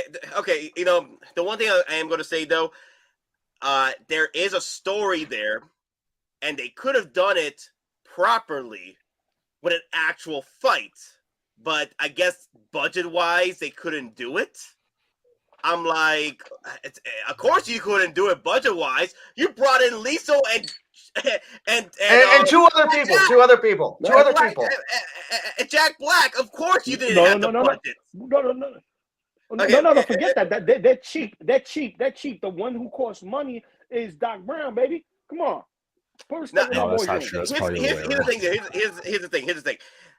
When people are already talking someone should about record this. I feel like Nate's about to go off. People are talking about battle droids in the chat. Okay, you have battle droids and a CIS separatist leader in the story together.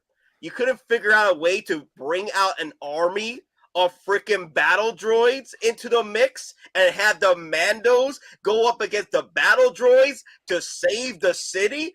You had the makings of a good story to have Bo-Katan prove herself among the Mandos that she was. Oh my God! I'm like, it was there. You had it. You had it. Can we talk about how come that battle droid was moving so quick? I've never seen battle droids move like that before. Dude, he was juiced. Remember, he was juiced. You know what that was? That was a freaking. If you look at it, that was them was copying iRobot. That was Will Smith chasing down that freaking robot. Even Yep, to the point where he was looking for the hidden robot among the other robots. I was like, so you guys have to steal iRobot stuff now? Like, and you shoot the wrong robot. And you shoot the wrong robot exactly. trying to get the right robot. And the whole chase scene was literally that from the movie. Well, it became a no. I enjoyed the reference. Who done an episode, but either way, let's cut it off. Let's cut it off. Okay. I didn't mind watching it. I just my problem was it was a waste of an episode. And that's how I feel. Like it was filler. I thought Dragon Ball Z had pointless fillers. Yeah. This was a pointless filler. Like they literally told Dragon Ball Z, "Hold my beer. Hold my beer. Here, DBZ. Hold my beer." The How issue. is that? You all noticed that planet looked like freaking Epcot? No, it looked Word. Yes, no, it looked like the original Epcot, or the original City of Tomorrow. Epcot. Yeah, The original City of Tomorrow. It had the circle dome globe. I was like, so we're just making Epcot into a planet now? That's Yes. Disney World is now officially a planet in Star Wars? Yes. No, the monorail system? That is literally... Dude, that's the same plan you see when you go through the People Mover and Disney World. That's what I'm talking about. Like, literally, exactly when I saw that, I was like, oh my God, dude, they turned this planet into Epcot. This is literally Epcot, even with freaking monorails. Well, it's D&B. Come on. Like, okay, Dragon Ball Z has their filler episodes, but they're nothing compared to freaking Naruto. Naruto is the king of useless filler episodes. No. I would especially disagree. Shippuden, their fillers always exactly. the fillers always go back to the past. I'm like, why? Why Which are we has doing no this? point. Is no point. It's pointless. Shippuden is pointless. Without spoiling the episode, if I can give my 2 cents, if I may, Nate, this is kind of harpers back to some of the stuff that you and I talked about this morning, and it's not spoiler. The issue with this season, and for me, is that it's a couple things. Number one, when they wrote this whole season, they didn't obviously plan on Obi-Wan being a dud. They didn't plan on Andor overall being a dud with the overall amount of viewers. Andor was a great show, but it honestly fell flat because how bad Obi-Wan was received. It's just what it is. So they took 2 L's, and I think people were expecting Mando to be like what it is. If this season came out like when it was supposed to, probably like a year and a half ago, we probably wouldn't be as upset with it because we got our Mando back, but we've been waiting so long for Mando, and it's like, this is what it is so far. It's a really long story. It feels like Infinity War because they have season 4 written, so it absolutely feels like, I don't honestly expect much out of the last 2 episodes. They really have to be like an hour a piece to really captivate us. Yep. And the problem that I'm having right now is, and I told Nate, the one episode that's been an hour was the episode that pretty much had nothing. It was about the doctors and all that stuff. That was the episode. Oh, yes. The one with less Mandalorian. And honestly, dude, not diving too much into this, that didn't do nothing for me in terms of what's going on with the story at the moment. That just didn't do like that. Didn't need to be an hour. That's what bothers me is that's the episode that was an hour. These last 2 episodes really have to be an hour at least to really hopefully build this into the next season. That's what it looks like it's going to be. It's going to drop a few spoilers and a couple appearances and segue into season 4. Like that is what this looks like it's going towards. And and the problem that I have is, and I told Nate this, I think looking back when this season's over, you could probably rearrange these episodes in a different sequence. Like this episode we got tonight, like Nate said, it should have been like the 2nd episode or the 3rd one. It shouldn't have been this late in the game. It should have been like earlier on. Like honestly, the episode where Mando saves what's his face's son. Dead episode, dude. Dead episode. Waste of it was good, waste of 30 minutes. You could have put this episode there and it would have perpetuated the story sooner and got things more like perpetuated. But like Nate said, this is like side quest stuff in the video game that you have before 2 episodes of the season's over. They're doing side quest missions. Now here's the thing. Like if we had like 12 episodes, I would agree with you. It wouldn't be as mad with exactly. Being like here. They need to go to like 10 to 12, 12 episodes where you like if I had another 4 episodes after this, I would be like, all right, cool. Because even like The Last of Us, The Last of Us, I thought had 1 or 2 beat episodes, but the season overall was like, whoa, that's fantastic. I'm hoping that this is what Mando's going to be, but honestly, 2 episodes left. I don't see it being like, whoa, like I love the storytelling, but it's even I'm starting to have my doubts. Like I'm starting to be like, this is why they said that they're going to have multiple seasons. Like I've been holding out to when people were hating on this in like the 2nd episode. Me and Nate, I know we were holding faith. Like, oh, let's give it faith. The story's going good. I like the Bo-Katan development. It's slowly starting to be like, all right, now you're losing me right now because it's like let's go. We got to. We still got 2 more episodes, and the thing is, even good shows have bad seasons, or good shows have bad episodes in the season. Yes, like we have Game of Thrones, we have Heroes, who had 2 bad seasons. Actually, 3 bad seasons. If you think about that. Walking Dead had a lot of bad seasons. We had a lot of bad spinoffs too. But the issue is, here's one issue that I have, and I hate it with. Like I'm done. Yeah, what I hate about all Disney shows, for the most part, they're just so inconsistent with their run times. And when they use the run times, they use them in different points. Like at least Walking Dead was an hour every week. Bad season or not, it was an hour every week. You got an hour, tell the story, and then like the last 5 minutes would make up for literally the 50 minutes that you watched. Mando was like 40 minutes. People get excited if they find out the runtime is more than 40 minutes because it's like, yes. And then it's like, what are you going to get? And then it's like 30 minutes. The best episode was like 30 minutes. And like one of the worst episodes was an hour. It's like these last 2 have to be, I mean, obviously they're written in stone already. What they are is what they are. It's already filmed and done. It's not like they can go back and be like, shit, let's change it.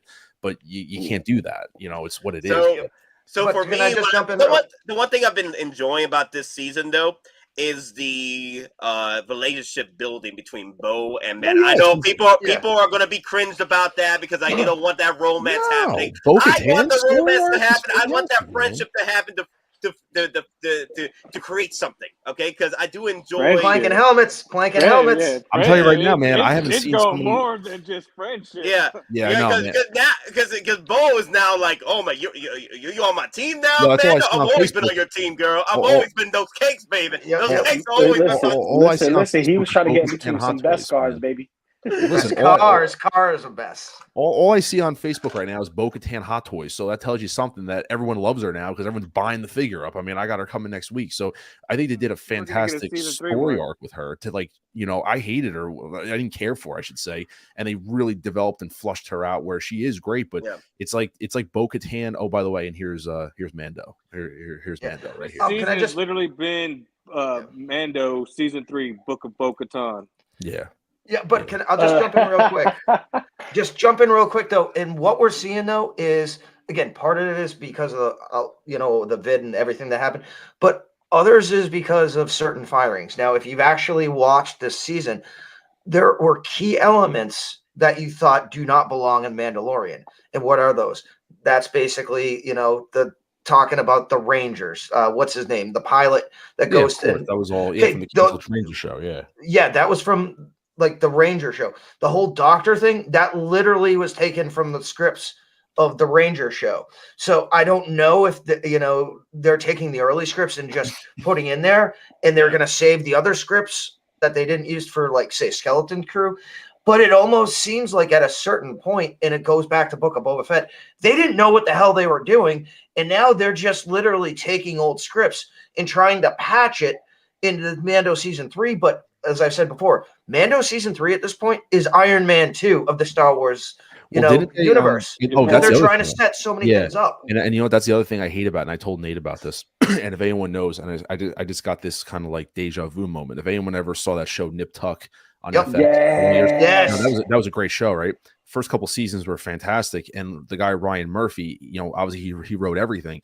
He knew kind of when the season was tailing off, like the last 3 seasons, it got kind of like, all right, we're gonna nip this thing and go off into the No sunset. pun intended. No pun intended. But no pun intended. When you knew the show got bad is when they started doing so many celebrity cameos that made no sense. That's when shows that show do that stuff, off for me. like when shows do that kind of stuff, you kind of that sense like, what's going on here? Like, I'm sorry, those cameos, they did nothing for me.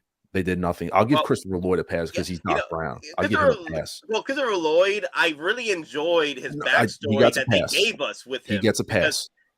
I really enjoyed that. I think there was a better story involved here, and especially with trying to transfer the leadership to Bo-Katan, if they had done it the right way, as far as like the fun factor and not the whole whodunit situation. Man. I did like the whole idea with the droids being like, okay, so there is some type of. It's just funny how everybody. It was literally they took a page out of iRobot. It was literally watching iRobot. It was it's just funny how everyone wants to be a stormtrooper. Everyone wanted to be a stormtrooper cameo. Now it's like, Daniel Craig, you're a stormtrooper. No one wants to see it. Mm-hmm. Now they're putting Jack Black front and center. It's like, what am I watching? Well, no. Like, I was just gonna say, literally that when I was watching. Now, granted, I have no problem with him. He's great with everything. But it almost felt like at a certain point, it's like the guy from School of Rock, that teacher, was given command of a planet.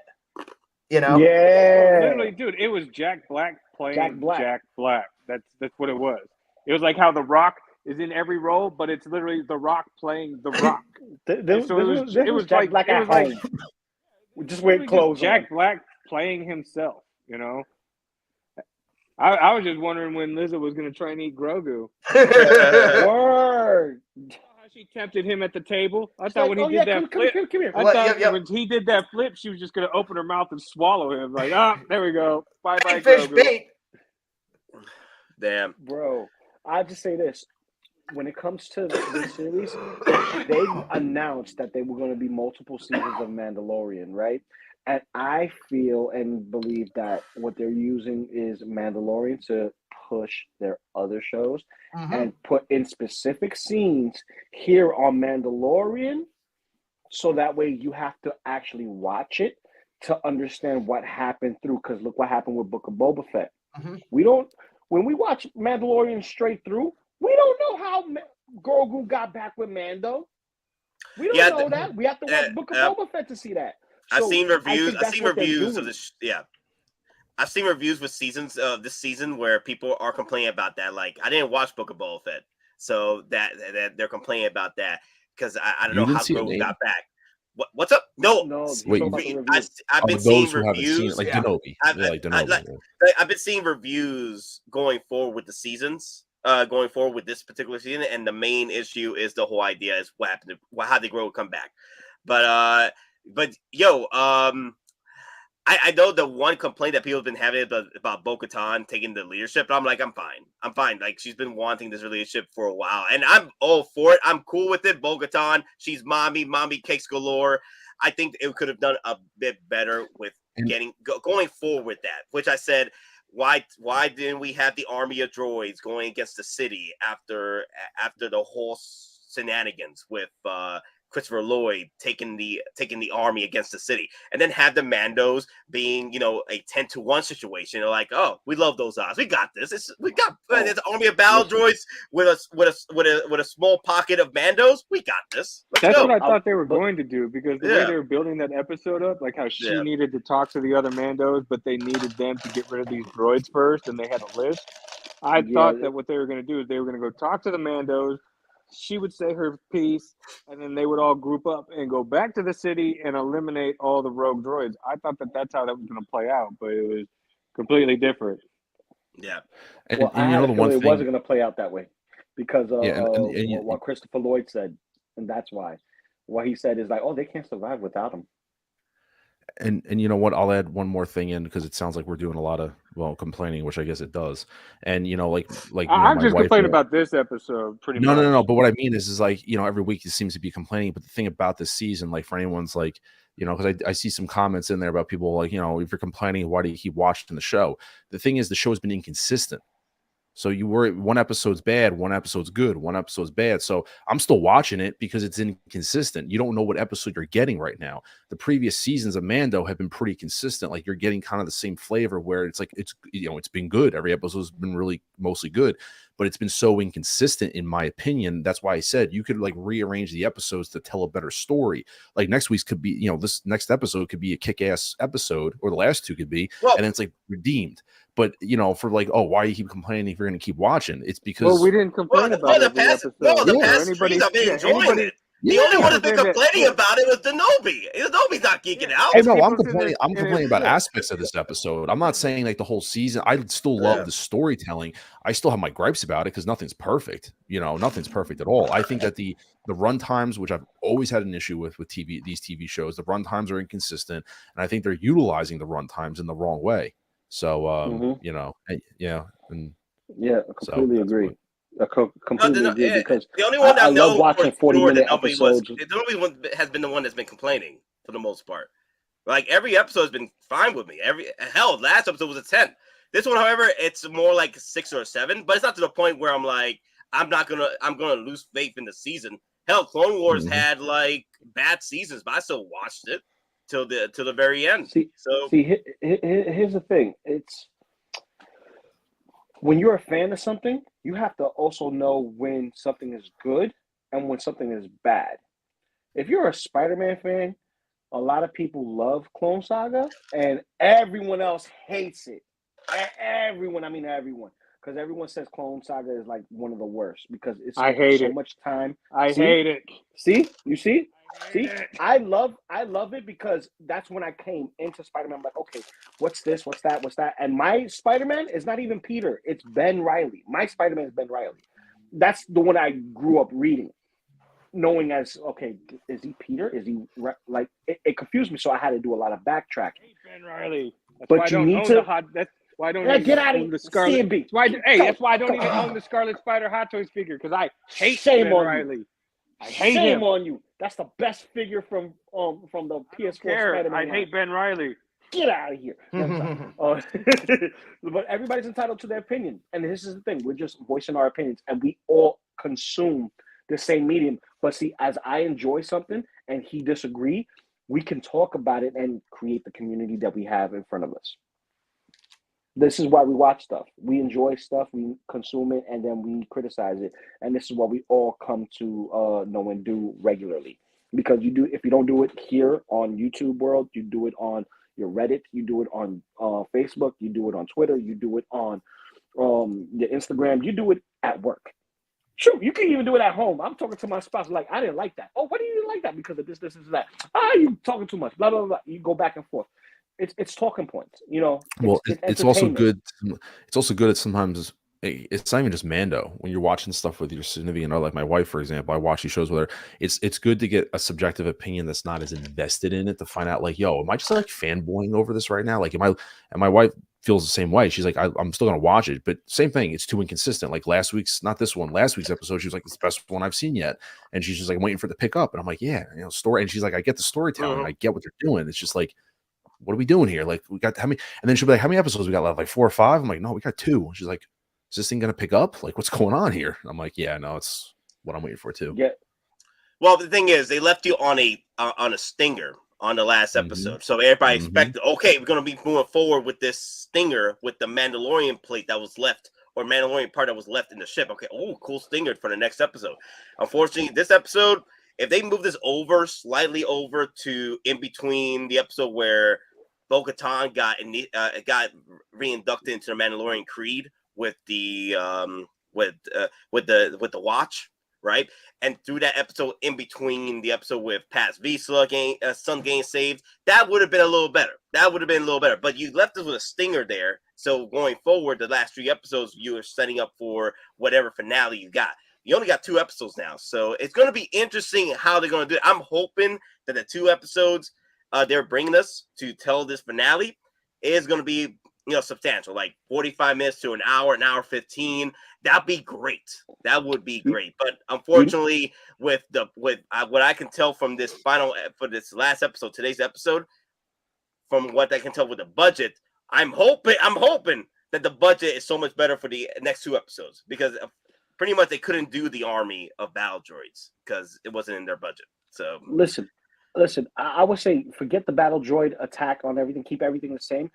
Give me more time and put in how Bo lost to Axe Woes and had, my team left me. My team abandoned me. My team. No, she didn't lose. She just left her. No, she didn't lose. She just left. They just left her. Yeah, but that doesn't sound very Mandalorian. You get what I'm saying? Yes, Usually it does, because she doesn't have the Darksaber anymore. Her mission for season 2 was to retrieve the Darksaber, and that's why the Mandos were with her. I'm like, okay, you want to retrieve the Darksaber? Okay, fine. We want to help you retrieve the Darksaber because we believe you are the main Mandalore to lead us. But at the end of season 2, the Darksaber was left in the hands of Mando, Din Djarin. So at that point, the Mandos are like, okay, so you're not going to fight him? No. Then what's the point of following you now? We're going to go do our own thing. Specifically of Axe Woes, though, because here's the thing: what makes Axe more suited as a leader compared to like Casca or anyone else that's there? You know what I mean? Why? At that point, they whoever wrote the story, they felt that Axe Woes was going to be the main leader of the Mandos that left Bo-Katan.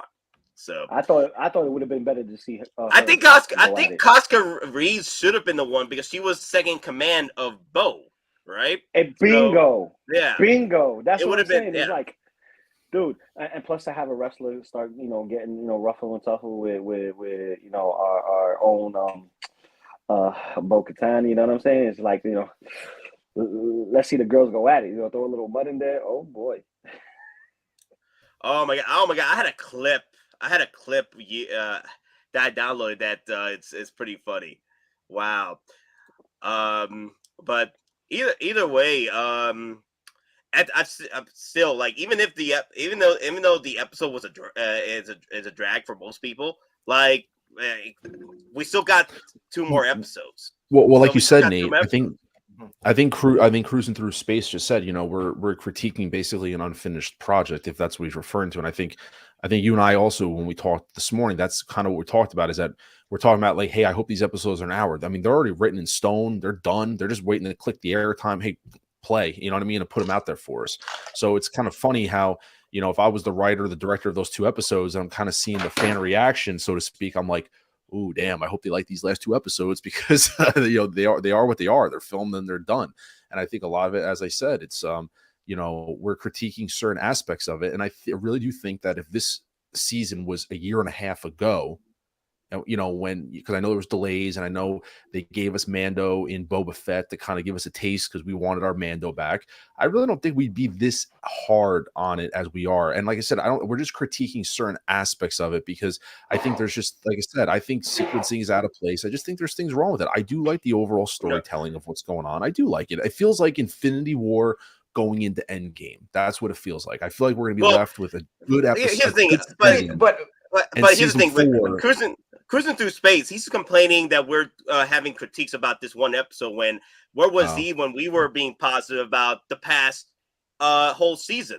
We were positive throughout the whole season with this. It was just one episode that people didn't like. But I appreciated the storytelling. I just think that we were being so positive that everybody else was complaining. Every other channel that's Star Wars related has been complaining about this season from the neck down. The only one I know that is being positive about this season is Generation Tech, because he's been actually enjoying the lore, which I've been. I've been enjoying the lore. I've been enjoying the actual dynamics and the politics, he explains. The cameos and the Easter eggs from the Clone Wars season and Rebels. I've been enjoying all that. Like, give me more of that. I've been enjoying it. Hell, I even enjoyed the hour-long Doctor episode, because I'm like, damn. they're going in on the dark parts of this particular Imperial being a double agent for Moff Gideon, taking out folks. Yeah, so I've been enjoying the entire thing. It was just one episode. Earlier, like we said earlier, we didn't talk about this. So do you still stand behind what you said to me this morning and I kind of agree with you. Do you see Hottoys maybe not going as deep into this line right now because of just what's going on? Maybe he'll just do a couple core figures and call it a day. I think I feel the same way. I think they're not going to go as hard in this episode. They're probably going to do some core stuff, right? Is anyone else shocked we haven't seen any Mando announcements from season 3 yet? Anything? Nope. Anything at all? I'm not shocked at all. Because we have a right now, look at the pre-order list. I'm not even talking about N1 either. I'm talking about just like a Mando figure. No, look at the pre-order listing. Look at the pre-order listing. If they haven't learned now with their fourth Mandalorian that is sitting. You know what I mean? Yeah. Like it's not. Well, I told Nate today. I told Nate this morning. I'm putting it out there in the cosmos. So if Hottoys hears this, yo, die cast. That N1 Starfighter though. Mando. What was that? Yeah, they could do that. Die cast Chrome Mando. Yes. They are leading to it. Yes. I will pay. Don't tell my wife this, and she can't watch the replay. I will pay excess of 500 plus Iron Man money for a full die cast Chrome Mando. In case your wife's asking or hears, that's Canadian, right? Not U.S. Whatever. Make it sound low. Rupees. It's rupees. 500 rupees. Whatever conversion you want to use. I don't care. Pennies, baby. No, it's 500. 500 pennies. Whatever it is. But dude, hey Kaiju Daddy, unfortunately, even though Andor was a phenomenal show and it's a 10 out of 10 for me with that show. The only problem is people didn't watch it. Like the view numbers are out there. Like no one watched that compared to Kenobi or compared to Book of Boba Fett. And now, even though Mando is doing better than Andor as far as viewership, it's still down. So it's unfortunate to see. Like I said, I've been enjoying it. I've been enjoying Mando. It's been a lot of fun. So let me say this. Andor was basically space spy game. Yep. I love that movie, Spy Game. Yep. I love that movie. So when you look at like people who see Andor, they're like, "Oh, I don't need to go see this because it's whatever." You know what I mean? Oh crap, yo! Story. Yo, I do apologize about this. Let me go back real quick. Shoot, there it is. David Z with a $5 super chat, y'all. Oh my god. Okay, so let me go into the goats real quick.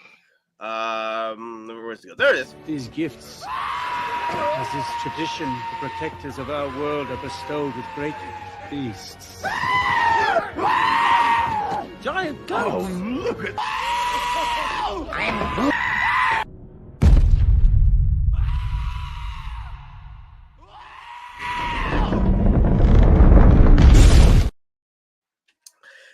Grogu gets the Mythosaur and Mando is like oh poop. That Iron Man is impressive. Lou photo real fun.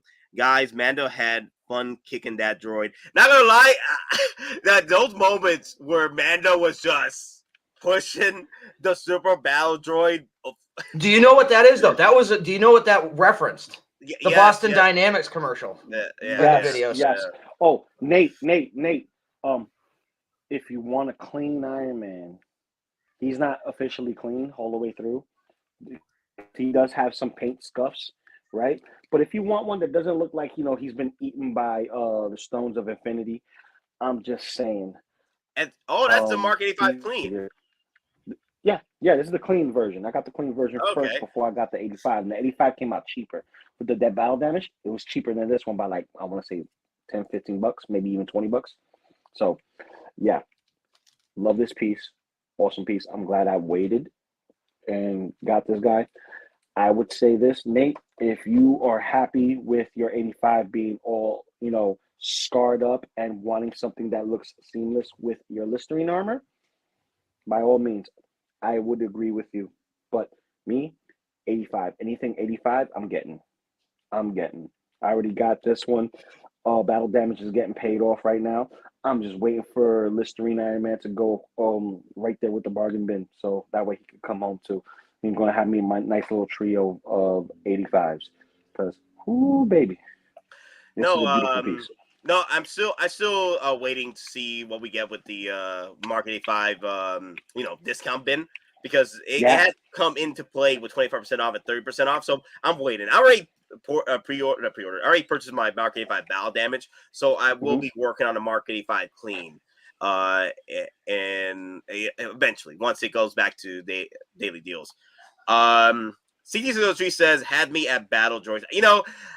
There was a lot of good in this episode, especially with the battle droids and the battle droid bar. The droid bar was cool. There's a lot of good elements with the episode. It's just that it became a whodunit thing, and I'm like, okay, that's fine and all, but if you wanted to incorporate the Mandos into it a bit better, it could have been like an army of battle droids coming at the city, and you wanted to unite the Mandos together for a good fight, a good roughing, because Mando love a fight. You know what it should have been? You know what it should have been? It should have been Vader's personal army of battle droids that somehow were sent to that planet. Again, because that's canon from the comic books, because Vader went to Geonosis, and basically there was one remaining queen, and again, it kind of touched on in Rebels, but in the comic books, Vader turned on the droid foundries and created his own personal army of B1s and B2s. That should have played off in this episode. How much you want to make a bet that robot that ran was named Sid? Sid, why you running? Dude, I did not kill my father. I did not kill my father. He asked me to kill him, though. Nah, but I'm gonna say this. I think the fact that we're seeing droids, it won't be the last that we'll see of droids from Hottoys. I wouldn't mind if they come out with the super battle droid in this episode. It's a way to throw in from Mandalorian another super battle. They have to throw in the crate. He's carrying. Crate? Just a crate. Throw the crate. Yeah. Throw in the crate, and then you know what will be a nice bonus piece in the crate? A lot of whatever weaponry that we can get from whatever previous lines that we haven't seen yet. You know what I mean? Because remember, this is before the First Order, and between what happened back then from the original trilogy to now. Hopefully, it's the last time we see Planet Epcot. Oh my God.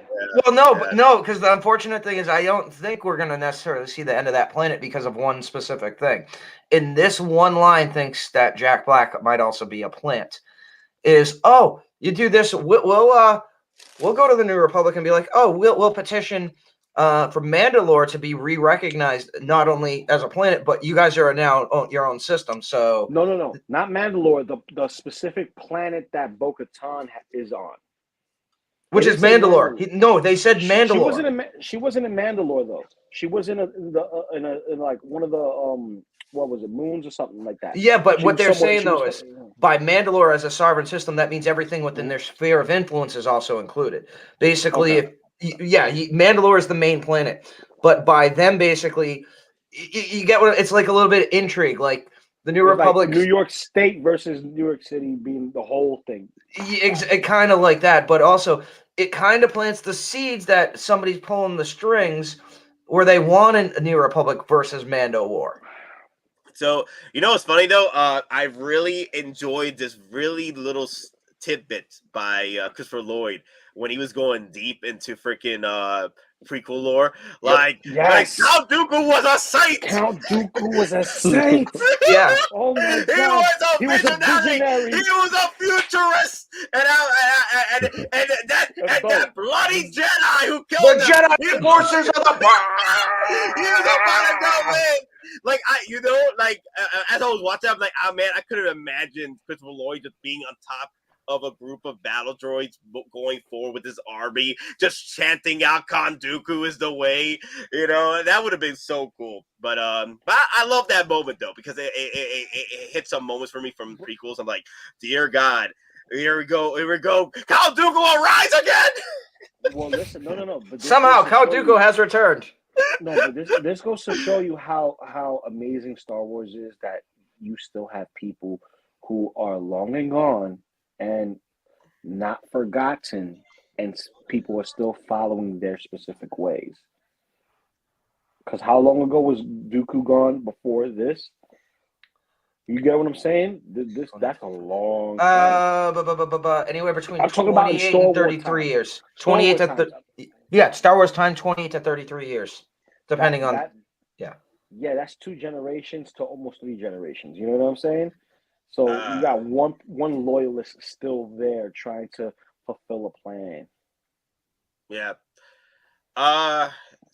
Let me see. I think we're pretty much done talking about the man, because it was not a lot that happened today, but I do see a lot of people really getting into this episode, complaining about Sure, it. you don't want to drop more negativity, Nate? Well, Yeah.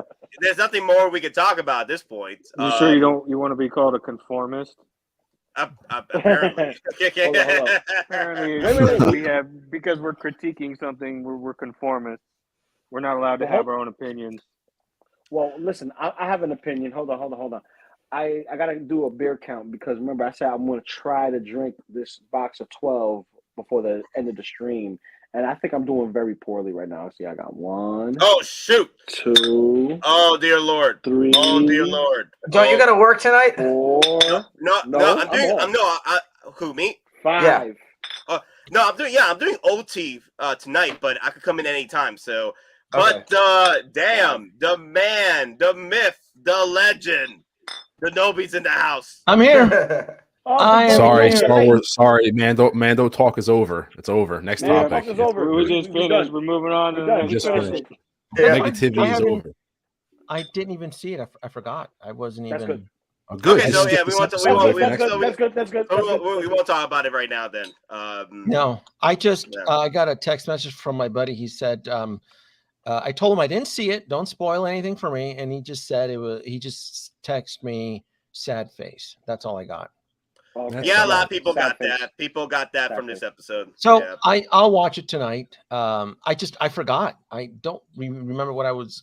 I think I was in the middle of a match. I think I was in a. Oh no! You know what?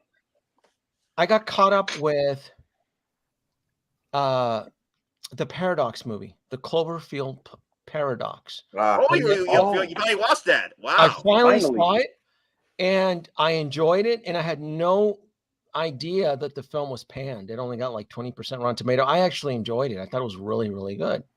Yeah, I sat through the whole film. Yeah, it's an old one, right? It's like the third out of the Cloverfield. Yeah, it came out. I think it came out during the 2017, 2018. Yeah, 2018, and I just so I saw that last night, and then once it finished, I went to bed. So, but I'll watch Mandalorian tonight. Yeah. I enjoyed Paradox. The only problem I have with Paradox is that the sequel's taking forever to continue the storyline. I'm like, damn it, what is happening with that? That NTs at the end. I'm like, damn, we still haven't seen a sequel to this yet. You know? Yeah, it was a prequel, right? The whole idea of Cloverfield. Well, no. It the way it sets up is it's there because there's 3 separate timelines through that movie. Yeah. So basically, it serves as both a sequel, a prequel, and a current timeline to the 3 different timelines. Yeah. Now, and because the thing is, though, if you saw Overlord, that was supposed to be also tied into the Cloverfield universe. Yeah. You know, with the Nazi experiments and stuff. Which one? Overlord. That was that was part of the franchise. It was originally supposed to be. It was supposed to be. Yes. Okay. So but the thing is, they've never officially said it's not a part of it, but they've also never confirmed it is. So. Yeah. So it's probably a good thing I didn't see last night's episode of The Mandalorian, because I get the impression it would have probably thrown me into like a funk, huh? Well. Hey, here's the thing, though. You know how usually you come in and start ranking us because we are positive about the episodes for the past season, right? It's flipped. We would have been in condordance with you. Yeah. We would have. Put it this way: we would have shared our negative feedback with the episode. What's the standard Denobi hating rant on Star Wars? Like 45 minutes. This episode probably would have been like an hour and 45 minutes. Yeah. So it's probably a good thing. Because it's probably a good thing. Here's the thing: my enthusiasm and my attention towards the series is waned. Like I said, I forgot about it. I wasn't even looking forward to it. Barrett just watched it. Yeah. Well, Denobi. And here's the thing. This is episode what, 6? Yeah. Right? Yeah. Out of 2 episodes 8 left. episodes? Exactly. 2 episodes left. So this is what I was trying to kind of preach the last couple of times I joined on Mondays. I go, this season has a lot of cracks, and it's getting hard. Let's just say some of the celebrity.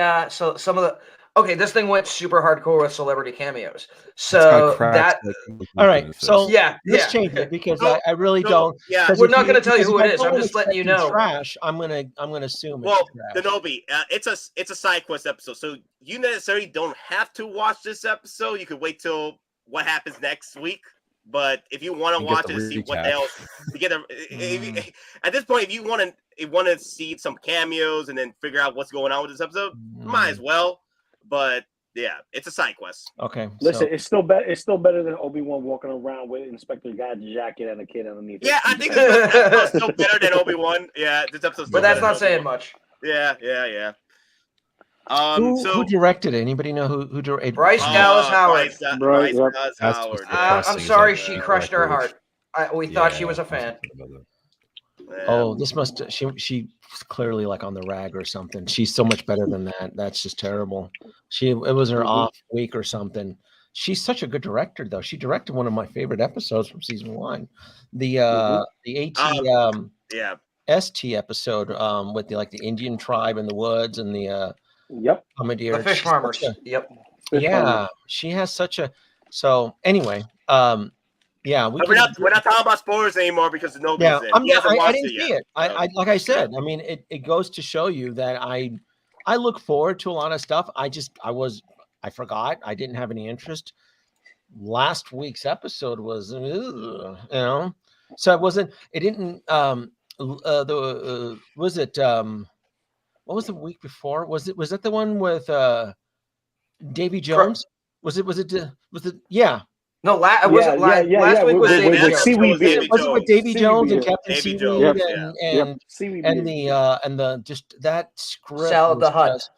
Yeah, that was oh my God, that episode. Not only did it have some continuity errors, but man, it had some holes in the script.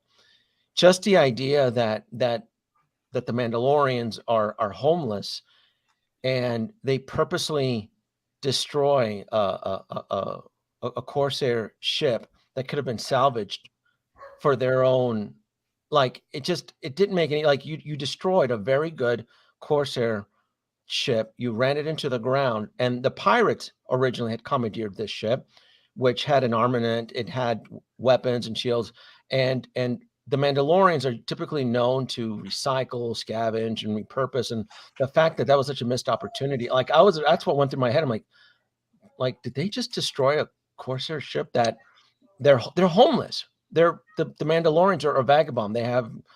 They're 2 inches away from sand people, right? So that was just one of the things. There was a few other issues that I had with that episode. Captain Seaweed to me was such an intriguing, really cool character that I think was flushed down the toilet very quickly. I thought that was a joke. They could have had a lot of fun with that character. Supposedly that is going to be further pushed in another series. And again, I know you don't want to hear that, but apparently Skeleton Crew is going to potentially deal with those pirates. Mm-hmm. So, and it's another one of those, like Mandalorian season 3 is basically Iron Man 2. It is trying to set up so many different properties, but yet trying to say they're all connected within the same universe. Yeah, this is why. I mean, and again, I'm not trashing on Favreau, but it's just very, very familiar territory considering he was the man who did Iron Man 2, and he did. But again, he was constrained because Marvel at the time was like, "Oh, we're doing the Avengers. You need to basically tease this. You need to launch this. You need to do this."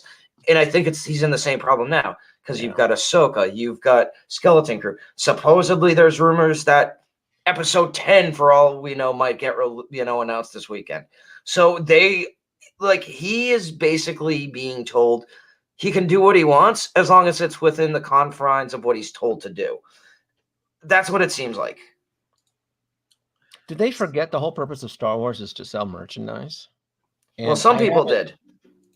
That's the whole idea. George Lucas has made that very clear from the very beginning. Yeah, It's I the don't whole- see much of a line from season 3, but if they could just drop the M1 Starfighter and save money on putting out more figures, and just be season 3 is the M1 Starfighter and the updated Bo-Katan, Beskar Mando diecast, and that's it. That's all you get for season 3. Well, I would say Don't for season forget, 3 you get she'll both. come with a shield. Yeah. She's gonna come with a shield. Yeah, she has The to come with a shield, shield and the new shoulder plate.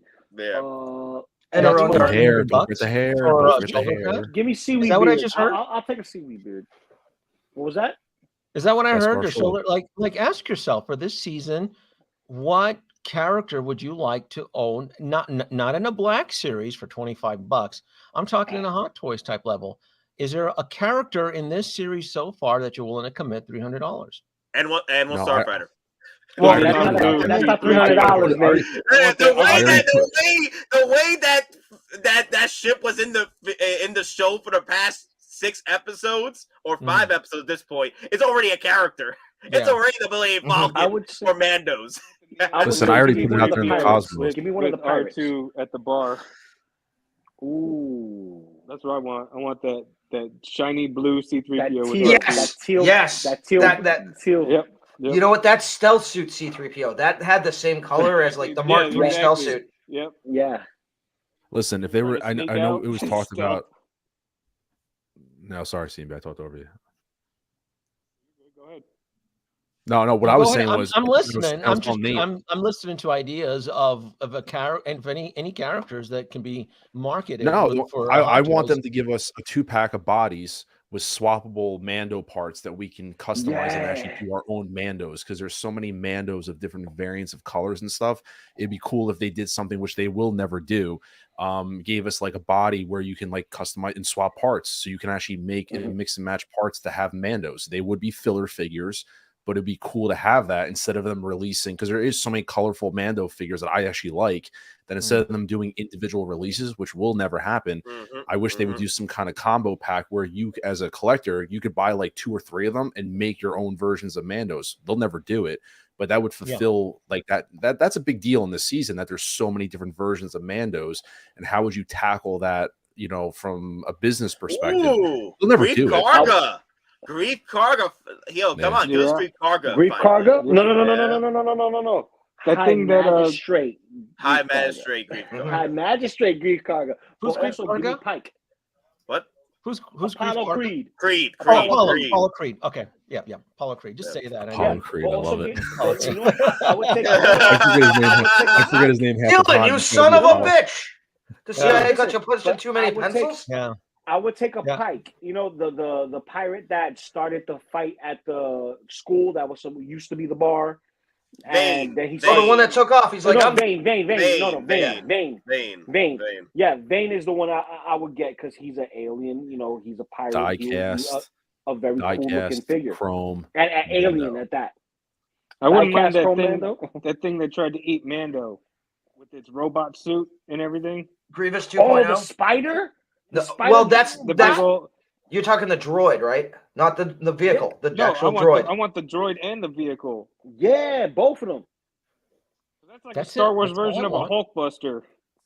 Yeah. I want the A1 fighter with the R5 unit There you go. and a Mando cockpit version, and then that's it. There's no other. So far from what I've seen, there's nothing in this series worth me moving forward. There will be another boat. And again, it's very different, right? Because there's the Black series for $25, or I think was it like $30 now. They keep raising the price on those damn things. 30 bucks, 25 to 30. So and so it's different to say that, but I'm talking like $300 is the new average price point for a Hot Toy. So is there, and you ask yourself, is there anything like, is there Grief Karga? No. The droids in the background, maybe. You know, we already have R5 on pre-order with a pit droid and that little BD unit. So I would say aliens, because they Well, was alien you heavy. know in that there's this going to season. be another Moff Gideon if they show him even in Bo- the tease. Bo- He's going Katan. to have a different suit probably. So they'll probably do that. is Lizzo Yeah. Lizzo in the He's show? already Is said that that a he's in the spoiler? Is Oh my Lizzo in the God. show? or is that a joke? No, that is a It's spoiler. out Yeah. there. Yeah. Lizzo was in the That's show. Yeah, She so was no in more the whole spoilers. show. No Wait, more wait, spoilers, guys. Pause 1 second. Now I'm curious. Are we talking the actual musician or Yeah, Yes. the lookalike? musician. Yes. No, the The actual musician. Yeah, How did they- the actual. Yeah. How did they do like widescreen? Watch it. Just watch it. Just watch it. Wide lens, baby. Wide lens. Wide lens. Wide Hey lens. man, How did they- Perspective. Hey, Did they Lou was pull out saying the he wanted- IMAX cam for this? Lou said he wanted more aliens, so they brought in a space donkey. Exactly. No. A space rhinoceros. No. They brought. Hippo. Was she like a Jabba slave girl or something, or because Jabba the Hutt's Thank God, into no. that shit. No. Don't go on Twitter. Don't you go on Twitter. Listen. I'll tell you this right Oh now. my God, there's It's more like- Monica. Oh my God. Yeah, for a minute I thought Monica Spirit entered freaking the Nobi and started channeling the Lisa. Well, I okay. love Well, her. you did the remember Ultimate how Warrior, like- I'm not dissing her music. Her music is cool. It's just when you see her on stage, you think it's a stampede with her backup girls. I just don't understand that. Just don't give her a glass flute to play. She'll start shaking her ass. She can rock a flute. I'm gonna give credit where credit is due. She knows how to rock that flute, doesn't she? But She knows how to rock the I can't see flute. those cheeks. I can't see those cheeks moving no more. Oh my God! rock the the skin Yeah. flute. She's a pro at the meat whistle. I mean, what? Family channel, guys. Family channel. Hey, that's how families All are right. We'll show you made. how they No made. more. We'll show you how they Oh, made. I can't believe they got her. She playing a human or she playing like an alien? Human. Wait. No, Just watch she's- the episode. she's No more human. spoilers. She's human. Watch that. She's human. Watch the All right. episode. Wait, watch the spoilers. episode. I mean, we She was talked about playing a it. spoilers. descendant of No the more Hut. spoilers. She was a descendant No, of the for Hut. Denobi, he hasn't watched it yet. He has to watch it. He has to watch it. Because if not, he's going to treat this like another Boba Just Fett thing. Just watch a 3-minute. It's already starting to stink like Boba Fett. I mean, Well, that's what I was going to say earlier, but I'm not going to say no more because Denobi's here. So, you can watch the episode and have your own consensus without our conjecture. I just can't.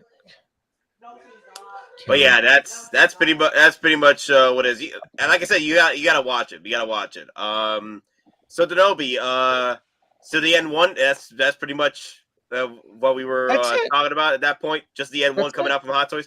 Well, there is Captain Teva, Blue, the X-wing pilot that's helping Mando. That's a possibility. Mr. Miyagi, him? Mr. Miyagi. That's come on. Actually, Come but on. no. But here's the thing, though.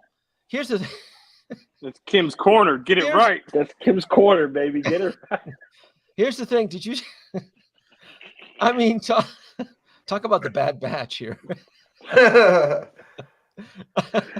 You really? I mean, is it? You have to ask yourself. You have to wonder.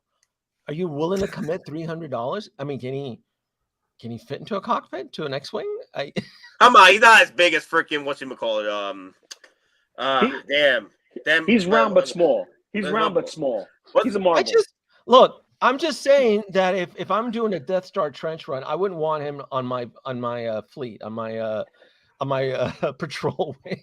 Hey, don't underestimate Puck. Puck is very powerful. Okay. I just, I don't know. And then there was just the whole bureaucracy, how they stretched it out. Last week's episode where he went to Corsican asking for help, it got confusing. It was very muddy. And again, that goes to the storytelling and a few plot holes on there. When he went to petition how these outer planets, they're trying to add some bureaucracy to it and politics to it, which I totally get. The problem is that when you're trying to add that type of write-in into what, a 25-minute episode, or was it last week? That's ridiculous. That's just and I know their friends. Yeah. Oh, God, my nose. Yeah. But what should have happened? What should have happened instead of him going to Coruscant? He should have just went and helped out Mando, whoever, Grief Kargan. He should have just gone there directly by himself and try to add his own personal support, knowing that there's politics involved, to get like a whole band, a team together, right? To go help out. I just the whole, and then not to mention, and I said, and I know people said this before, but when I saw that episode and I saw that the whole townspeople consisted of like 15 extras, you're like, what is this shit all about? I said that during the episode. I go, they couldn't have even added some CGI cloning. Like, come on. CT03 says, I'll buy Blue, which is Captain Tiva and Zeb. The only reason why I don't want Zeb, because I want Zeb with his bow rifle, and unless he comes back with his bow rifle and his either Y-wing pilot or X-wing pilot suit that he was wearing, I'm like, I want Zeb with the bow rifle at that point. And right, he didn't seem like he had any weapons on him. He was only on his pilot suit. I would get Blue because I really want pilots of any. Yeah. Really want. There's such a lack of Imperial troops like that, and like rebels and stuff like that. I'd love that. I'd get Blue just because he's like a pilot. I would love that. I think I want friggin' TIE fighter pilot. Damn it! Oh, TIE fighter pilot. Oh, where is it? That'd be one way to fill up the Mandalorian season 3 line. You know, but here's the thing. Throw the Imperial pilot in. Here's the thing. Season 3 of Mandalorian has been very, very, very creature and alien heavy, which I enjoy. That's true. Yeah, that is so true. you got the caveman like natives of Mandalore there, right? You got those. You have, the spider bot drone thing that tried to get Mando that CMB has spoken about earlier. You have the pirates, which we get all kinds, like the squid dude. You got the one that looks like he's half lizard, half Muppet. You got a couple of dog face individuals there that was the pilots that were chasing down Mando and got blown up and whatnot. You got even Seaweed Captain. You know what I mean? I'm like, hey, listen, he been blown up, bro. I'm just saying, again, those are figures. And again, I think there are certain parts though you will actually appreciate a little bit that deal specifically with aliens in different cultures. Yeah, I mean, there was a very like they went for one thing very quickly. They went hardcore, not in the TV, but like the old books, Legends EU. Yeah. So, and you'll appreciate that. It wasn't like a member berry from any of the TV shows, but it honors the legacy of what they tried to do in the 90s. So, Monica says season 3 has been shit. I don't think season 3 so far from what I've seen is shit. I think it's mediocre. I think it's mediocre. Don't worry about Monica with that, because I know Monica has just sent all the ratings down with this one episode because of Lisa, because Monica got a vendetta against Lisa. I don't care. So she sat on his cousin. So Nate, at my age, I chase good storytelling, right? And I try to ignore a lot of the politics that happens outside, like a lot of the like the hate that was just, I'm throwing this as an example, that was thrown towards Rings of Power, right? I was still able to sit through that show, even though it was such a slow start. I was still able to sit through it, and I was still able to appreciate and enjoy what was happening, even though people were pointing characters, a black elf, and they were losing. And I'm like, I didn't care about that. I want good storytelling. So I joke with the whole Lizzo situation, but I still will judge the episode on its writing. Were they able, even though it's a side quest from what you've told me, does it still deliver a compelling episode? And I judge it in its entirety, meaning, is this a piece of the puzzle, right? Because they've been adding a lot of pieces to the puzzle, and we only have a couple more episodes, and episode 8 is going to be really, really important. Like, there's a lot of loose threads. Yeah. And that's been kind of peppered in through the first several episodes. So if I'm going to watch this episode with Lizzo, does it provide another brick to the foundation? Does it provide a benefit? Is it going somewhere, right? Like that whole episode, everybody talked about like the Andor episode, with the scientist. I thought that episode was written really, really well, but it did leave a lot of open-ended questions. It left a ton of questions actually, and I felt a little bit confused. I appreciated like the acting, the sets, and the way the dialogue was written, but at the end I was like, well, what was the purpose of this episode? What was going on? What was, you know? So that's how I look at it. I don't watch a lot of TV. I'd rather go hiking, go on trails, and go to the gym. Or if I'm not out in the outdoors, I'm working on a project or I'm maintaining my collection. I have no loyalty to any of these shows, and that I apply that also to well as Marvel, because people think I'm hard on Star Wars. I'm also very hard on Marvel, because I expect a level of quality with Marvel. But with Marvel, I'm like, oh, I'm not wasting my time with Black Widow, the film. Or I'm not wasting my time. I just, it doesn't provide a benefit. So Monica, I don't think it's not the episodes that have don't have a direction. It is the actual whole season. Like it's there's a lot of roads that are leading out from this season, but there's no like direct path with the storytelling. Like how is it going to end? You only have 2 more episodes. What was the purpose of this season? Is it the Bo-Katan show now? Because is it the Grogu show? Because man, I got to tell you something. They hammed up the cuteness on him, didn't they? Hey, we got to sell more Grogu schlock. They made him extra uber cute. Oh, they turned the dial up to 11. I'm just for Grogu. Today they turned it up to 11. Yeah, Grogu was extra cute, and I'm glad to say he's shipping the 1-to-1. He's shipping, so I'm not happy to get him. But so in order to avoid spoilers, because we are still talking about Mando, let's move on, because I know Denobi hasn't watched it, and Big Dog Pound, he definitely hasn't watched it. And also, I do want to hear what Denobi has to say about the current new Iron Man in the block right now. So Denobi, what is your thoughts on the Mech Strike Black Panther that was all over the internet a few days ago? Is that what it's called? Mech Strike? Mech Strike is based on a comic book, but with artist interpretation. So it's like the armorized Deadpool that is taken from the comic book, but it's artist inspired. Man, they are. Yeah, he basically took 2 different comics. He took the Tech On Marvel run and they named it Mech Strike from a different Marvel run, sprinkled with a little bit of Play Arts Kai. How much is this thing? Oh, no. It's diecast. I know it is, but so you're looking at 5 and change. Let me see, plus tax. So $530 off the door. Yeah, because for me, tax will be about $38, and then shipping's been averaging about $25. So this is $500, and we do know it's diecast, right? It's diecast, yeah. I saw this posted on Instagram, and I probably spent less than a minute. I had no interest towards it. It felt if it had that taste of Transformer as to it. It felt very, and I'm not a big Transformer. I don't like Transformers. Damn you! Yeah, just kidding. In fact, shame on you. Yeah.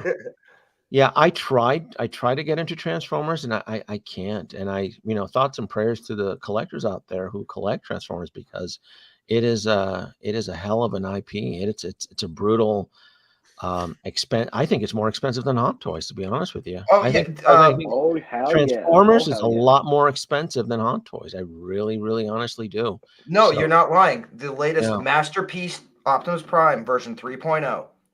U.S. retail price is $455. Yeah. He is more than your average diecast Iron Man. Yeah. I had Unicron. I mean, I backed Unicron. I sold him. I just backed him just to for a flip. The HasLab Unicron, I had him. Yeah. And I thought about understand the IP. You understand the IP. Mm-hmm. You know the attraction. So this is gonna hit those flavors. Yeah. This does nothing for me. It looks cool. I mean, as long as it's die-cast, I have no interest in this at all. Nothing at all. Seriously. It has that extreme anime pop to it. It's too fucking loud for me. No. Now I will buy the new Black Panther 2.0. I'm down for that with the new head sculpt. the new Chadwick Boseman. Yeah, Chadwick Boseman one. Yeah, He's absolutely from Civil War. I absolutely will pick that up. To me, that's perfection there. But this here, oh boy, that's a reach. Yeah, I know which market they're going for with this, and also we got Transformers coming out this year, the brand new Beast Machines movie. Yeah, so Beast Wars, never confuse Beast Wars and Beast Machines. Yeah, how dare you, Nate? How dare you, guys? I was trying to get a reaction from both. This is something too that not even be may not even got be, you too. Got you.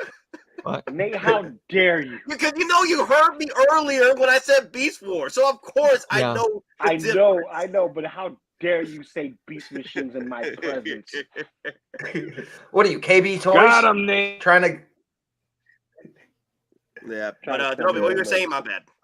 No, this could probably this may not even be intended to be marketed so much for the U.S. collectors, but more for Asia, since Transformers is huge in Asia. In fact, because I own shares in Hasbro, Transformers IP, it comes in. So they always tell you when you're a shareholder of Hasbro, they provide you a book and they tell you like the top 10 IPs. Mm-hmm. And I think I've told you folks out there that the number one thing is it's Magic. It's their board game and Magic. That's their number one moneymaker. Then below that, it's their preschool. It's like their preschool toys, Play-Doh, Little Pony, and Transformers is on that list. It's either 5 or 6. Transformers is huge. In fact, I think I even told it on this channel. Hasbro doesn't even own Transformers. Did you guys know that? Transformers is licensed to Hasbro by Tomy. Tomy owns the rights. And it's always been, there is no. You're right. No, there is. Again, there's the licensing of the original molds. He's absolutely right, because the cartoons were originally drawn in Japan for America. Yeah. Yeah, Sunbow. There's no dancing about it. Hasbro. But anyway, so there is a huge market for Transformers. Is where I'm going with the story, and the whole, it has that Transformers flair to it. It could be something that I applaud Hottoys for experimentation. The fact that you have a figure that can kind of transform is definitely worth a go. This could be a huge hit. For me, it does nothing for me. It's too loud. But I understand. If I was on the board of Hottoys and I saw the numbers, and they're like, hey, we would like to try something experimental here, and this thing transforms. I'm like, oh, 100%, because I'm already aware that Transformers is a very strong, profitable IP. And the film is coming out this year, and too. I think I've told you. Right. I think I've told you guys too. Star Wars doesn't even make the top 10 list for Hasbro. Well, and again, and like you're saying though, but Hasbro is in a what's called a brand partnership agreement with Disney to make Star Wars figures. But like Hasbro doesn't even think Star Wars figures are enough of a moneymaker for them to even invest their own money, so to say. Like when they announce new figures, that's done in conjunction with Disney, because Disney is the one who calls the shots for Hasbro for Star Wars figures. Whereas, if it's like Transformers, Hasbro has carte blanche to do whatever they want. But, anything like the HasLab for the Rancor, guess what? Hasbro wasn't the one calling the shots on that. Disney was calling the shots on that. Yeah, that was a missed opportunity. So the whole HasLab with the Rancor, I thought that would have been really, really cool. So yeah, people were wondering on the chat that if you were going to pick this up or not, because it is Iron Man-esque. No, nothing about this is Iron Man to me. Nothing. This is Black Panther blended in with its DNA spliced with the Transformers DNA. So nothing here screams Stark Tech. If anything, this probably FYI, it's a Mech. FYI, it's a Mech. If anything, this screams more of Wakanda Tech. If you wanted to go there, because they have their own R&D department, right? Wakanda has their own science and their own technology. So yeah, nothing from that screams Stark Tech at all. Nothing. But yeah, if you are getting the original Black Panther, original suit 2.0 over here, you can probably pick this up with that mech strike and pose it up together with it. If you're looking to pick up that suit. Yeah, it's like oil and water, but to me they're right. I would not. But again, to each his own. To me, this is such a cool this whole figure, and then the 3 versions of the head. Then you can get the mask. I think it's awesome. I can't wait to get this guy. Mm-hmm. Yeah, this was a day one pre-order for me. So, oh, yeah. I got charged and shipped my clone pilot. Nice. That's coming in tomorrow. Yeah, that, and then people are getting latest conversions. So Denobi, did you get your Hobo Goblin? Which one? The Hobo Goblin. Did you manage to get your pre-order in? I did not. I'm gonna wait on that one. I got the regular, the Sam Raimi Green Goblin on pre-order. I have that one on pre-order. Yeah. Yeah, but the Hobo Goblin, I did not. I have a few places. There's just because of its price point, that's an expensive one too. I don't think it's gonna, even though it's on wait list, I still feel I'll be able to find it through secondary channels, Alter Ego, and a few other retailers. So I'm not too worried about that one. Yeah, you should be able to, because there's gonna be multiple goblins in the market. Yeah. So they're all breaking 400 total with shipping. Yeah. So they're all 400. So that $400 price point is scary for a lot of collectors, and they tend to pump the brakes when things break 400. So I'm not too worried about it. Yeah. Let's see what else. Oh, the ATRT is looking to sell out too. Oh, finally. It's on almost sold out mode right now. So let me go over to Last Chance. How many can you add per card? That's such a great. I can't wait to get that thing. I think it's going to be so cool. Yeah, the one on Last Chance. Yeah. Let me head over real quick. Oh wow, Venom Pole's back. Oh, Mark IV came back today. War Machine Mark IV was back in stock at Sideshow for about an hour and a half, and then it sold out again. War Machine Mark IV. Which one is that one? The digital camo, the Infinity War with the digital camo. They must have found like one or two in the warehouse, and they put it back in. Yeah. Yeah. No, that's what it was, because it was literally when you clicked on it, it just said low stock.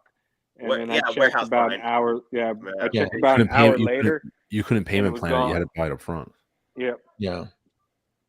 Yeah, almost sold out on the ATRT. Just the actual not the vehicle. Is that the driver? Only $290? Is that what I forgot what it went for? Is that the price point on it? It's $435 with the driver, and then $290. I just forgot the vehicle. Yeah. Yeah. I think I need to revisit this one though, because I do want General Kenobi on one of these. I think he's gonna look badass on one of these with a clone trooper side by side. Having two of these side by side, I think is gonna look cool as shit. Yeah, I have this one pre-ordered, and I have the one with the pilot pre-ordered. I'm still debating whether or not I need to get the second, another one with the pilot. So I got two pilots. So. Yeah, I still So I got one pilot arriving tomorrow, but I still want another pilot because of that head swap. The fact that you can create two different versions, I think, is really, really cool. Yeah. But I think this walker is going to be, I think it's going to be an expensive chase once it's sold out, like from all the channels. I think we'll see it again though. Remember, I'm still sticking to my guns that they will reuse the mold. This is probably expensive R&D, but this paint scheme, you'll never ever see it again. I think my prediction is going to be Kashyyyk. It'll be the green and brown camo paint scheme is when you'll see this again, if it's ever re-released. That's my prediction. But as far as this Clone Wars paint application, you'll never see it again. Never. Because this is a 501st. So because it was on Kashyyyk, and then in the game it was used in Geonosis, and so it's been used in multiple planets. So you can have that desert look with a battle. I mean, you can do so much with this thing. So, but yeah, as far as this paint application, and I said it too for like the Clone Wars, like the Bark Speeder. So yeah, same thing. That's the one that Jar Jar Binks was using to save Grogu. Yeah, Jar Jar Binks. How many of the ATRTs are you gonna get, Denobi? I want two. I only have one on pre-order, but I definitely want two because I think to have General Kenobi posed and then me bringing it out like in the desert with some mountains, I think it'll look badass. Get some poses. Yeah. Get some really No, cool with that. Mhm. I agree. I agree. I was going the same route with the bark speeders too. So I do want to put Kenobi in one of the bark speeders. I got both of them though. I have two bark speeders on. There's like the one with the sidecar, then there's the regular one, and then that's it. I'm not doing Apple and heavy. Apple and heavy, yeah. I'm not doing dupes on those, but I would like to do a duplicate on the ATRT. Do you think they'll eventually come out with I'm hoping that eventually they'll come out with a bark speeder, just the bark speeder itself. And you don't have to get the pilot with it, just to help collectors out there that, they don't want the pilot or they just want the bark speeder. I mean, well, they're probably judging the sales from the swoop bike. Didn't everybody in the panel like turn their backs on the swoop bike? That was sold separately, and it felt like a lot of people like shunned it. Excommunicado on the swoop bike. Am I right? I feel like everybody like turned their backs on this. I keep asking. No, that was one thing I said I was getting. Yeah, and especially now since Anakin from Attack of the Clones is coming out, so there's a perfect mismatch for those two. Yeah. So I have a wait a minute. Payment plan. Okay, so nobody on the panel has a swoop bike other than me, like not in hand. Yeah, no, I don't. Okay, see, that's what I thought. That's such a swoop bike is cool as shit. No, I haven't ordered. We didn't turn our back on it. We're just paying it off still. Yeah. I just like I'm waiting on a deal. I'm waiting on. Well, I mean, and here's the thing: there are different versions of the swoop bike that we know are going to come out because they're doing as Denomi would say, they're doing the cartoon, that version. Guess what? Revenge of the Sith. We're probably going to get a Commander Neo and his specific bark speeder. Remember? Because he had variations, like the front it was almost like the Rice Rocket version of the speeder. So we're probably going to get that. Then any other variations. So, I mean, it's not a matter of if, it's just a matter of when and what colors and what regiments they're going to do. The thing is, I'm hoping they give us options because some people probably will like, you know what? I don't want the bark speeder. I just want to get the pilot. You know what I mean? Because here's the thing. If they come out with Neo and the only way to get Commander Neo, is to buy his bark speeder, people will go crazy because like now I'm going to spend $400 just to get Neo. They did it. They did that for heavy. If you want to get heavy, you got to buy the bark. So they again, did that for heavy and Apple. And Apple. Yeah. And again, Neo is still a named commander, but when you actually put him up against the other named commandos, he's kind of a niche commander. I mean, again, it's kind of subjective, but like how many people that follow the Clone Wars follow that? No, Neo follow and the other. Neo's the only cool thing about Neo is one, the helmet, and also his name. Yeah, exactly. Neo. We still need. No, we're talking about Revenge of the Sith. Neo. Yeah, but you know what? We still need the Hot Toys 5s. I need the 5s from Hot Toys. Just depends. I mean, they watch those numbers, and so to ask for a bark speeder sold separately, they may look at the numbers on how the speeder bikes have been selling and their existing swoop bike, which was a single serve vehicle, so small vehicle. But either way, like if you haven't picked up the swoop bike yet, you can wait long enough to where it's like 25% off. I got mine. I got mine on Black Friday. I got mine's cheap. I got mine for like $189. I told you that. Remember, Nate? I told you. You told me. I want to get a second one, but I'm waiting for that 25% off. I want to get a second one because I want to put my Cobb Vanth to ride with Mando in my display. So there would be two swoop bikes riding together. Cobb Vanth on one. That's why I'm debating about getting a second Cobb. I was gonna say, Nate, are you getting two Cobb Vanths or just one? That's what I'm thinking about. Like, I want to put Cobb Vanth in a swoop bike so he can be riding with Mando. No, you gotta wait for that one. The second one's gotta go bargain bin. No, I'm not getting Cobb Vanth. I'm not getting discount Boba Fett. No. No. Passing on him. To me, that's just didn't really connect with the character. The whole episode was cool though, where he teamed up with Mando, but and he's expensive. He's like $350 too, isn't he? No, $300. Kaiju Daddy. It doesn't have to be Thor. It doesn't have to be episode accurate kaiju. I just want him on a freaking speeder bike or a swoop bike. Like, if Hot Toys comes out with the damn freaking engine pod racer from Anakin Skywalker's a pod racer, then hell yeah, I'll buy that. But as of right now, only thing I got Kaiju Daddy is just trying to help you to avoid buying extra that you don't need. I know, That's I all know. he's doing. So don't buy. But you're still gonna buy double. Here's the thing, though. It's my money, my rules. I'm gonna buy whatever I want. It's his party. He can cry if he wants to, or if he can buy. I do whatever I want. Yeah, Cobb Van is for a single serve figure. He's pretty pricey. You figure with shipping and tax, you're breaking. I ran the numbers. He's $360 for me. Yeah, he's not cheap. I think he's going to sit. I think Cobb Vanth is going to sit for a while. 100% he's going to sit. Absolutely. Yeah, I do. I'm all about. He was on low stock, wasn't he? No, he came back. No, he's not going anywhere. He came back. Somehow, no, he was on low stock, and then he he was on low stock. He came back, CMB. He came back. Yeah, he was, but he came back. He came back from the dead. That it's not low stock anymore. Like, yeah. I think we talked about it too. Like, no, Cobb Vanth came back. Like, I even mentioned it on one of my. It was a weekend, like a weekend glitch. Sure. Yeah, I was just making sure. That's all. Nah, it was a glitch situation. He was on low batch, and I know he came back to being in stock, but that doesn't mean that he won't go back into low stock soon.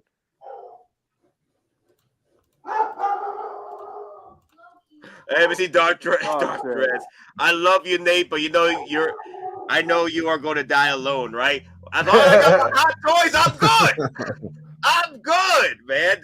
Hold on. Nate will not die alone. Do you see everyone on this panel? He got family. Mm-hmm. My family. He got family. Nice save. You know, we all share the same addiction: plastic and die cast. Yep. Okay. If you're at the funeral, I'll be raiding his house. I mean, I'll be there too. Whoa. Wrong. While I'm making arrangements, I'm already taking in inventory. But like, yo, CMB, you say you got this, right? Okay, check. Just make sure the General Grievous goes in the coffin with an 8. That's all. Wow, General Grievous in the coffin. No, that's burn. That's burn in a pyre fire. No. We're gonna have a separate ceremony for everyone on Geekin Out and just put General Grievous right there in the pit while we're roasting marshmallows. Just s'mores. Like you want him? I'm fine with him. No, he's good. Yeah. He's good, but I want the Hot Toys version. I want diecast. Give me some good graphics. All you guys are gonna get from me is I'm gonna give you guys a text saying, "Hey guys, I'm running late. I'll be there shortly." As I'm putting stuff in the bag. T&D's taking Watto. T&D's taking Watto. TD, he's taking Watto. Sorry. Oh yeah, y'all hilarious. Oh man. And Hulkbuster's coming home. I'm hoping. I'll make sure CMB puts Hulkbuster in the coffin with me though. Take that Boba prototype that you have, Nate. Told you a Boba. Hello. You know what? God forbid. I'll put the anime Boba Fett in with Nate. I get an anime Boba Fett for Nate. Just put it in with him. The one that got away goes with him. Really? So you're gonna spend $500 for my for my funeral farewell? Like, yeah, this is $500 towards Nate. The animated Boba Fett. Oh no! We'll start a GoFundMe. Nate, I'll give you one last laugh. I'll bury you with the Hulkbuster and put a cinder block in the Hulkbuster box. So when Luke grabs it, he thinks he's got it until he gets home and opens it and finds a cinder block there. No! That's grimy. I like that. That's funny. Quick thing. So Star Wars Celebration, it's this week, right? Well, technically, it starts in 9, 6. It starts probably in about 8 hours. Yeah, it's in London. It's this week. Yeah, in London this week. All right. They're 6 hours ahead of us. So we might see maybe some Star Wars drops between now and next week, right? if Star Wars Celebration starts this week and next week. Yeah. If they're going the route like they did last year with the Death Trooper Chrome and the Clone Trooper Chrome. I want my John Wick drop, damn it. Yeah, I've been waiting for. I'm a little upset about that one. Yeah, Wick and Kane. John Wick. I love and Donnie Yen. I mean, I love Star Wars and everything, but come on, John Wick and Kane, please. Yeah, Kane, please. No, Kane needs to come with. Kane needs multiple of the magnetic door butts. 2.0. No one's gonna buy that. He's wearing the exact same suit, maybe a different head. No one's gonna spend $3. No. Different suit. He's wearing the white shirt with the black I missed out on the first one. John Wick 2 figure is with the black shirt with the black suit. This one is the white shirt with the black suit. Oh, okay. So they changed it up by a color. There you go. And different weapons. Different weapons. And different sculpts. And his hair, his head sculpt and the hair are different. And remember, he's missing his finger now, too. So he's missing his finger. He ain't married no more. Yeah, and a horse is a vehicle. And a horse is a vehicle. They grabbed the Neo head sculpt from the. They grabbed the Neo head sculpt from the fourth film and added it to the white suit. Yeah, I enjoyed John Wick 4. I thought it was a fantastic film, but I don't seek any merchandise from it. I got other fish to fry. Mm-mm. Well, it's still coming out, but you're not gonna invest in it, right? Yeah, it's not something that I'm excited to look. I'm getting it. That's okay, Nate. Oh yeah. Listen, that's okay. Denobi, you can buy it from me. My birthday's coming right around the corner. It's in May, so you can pre-order it. Send me the link. I got you, baby. Here's the thing.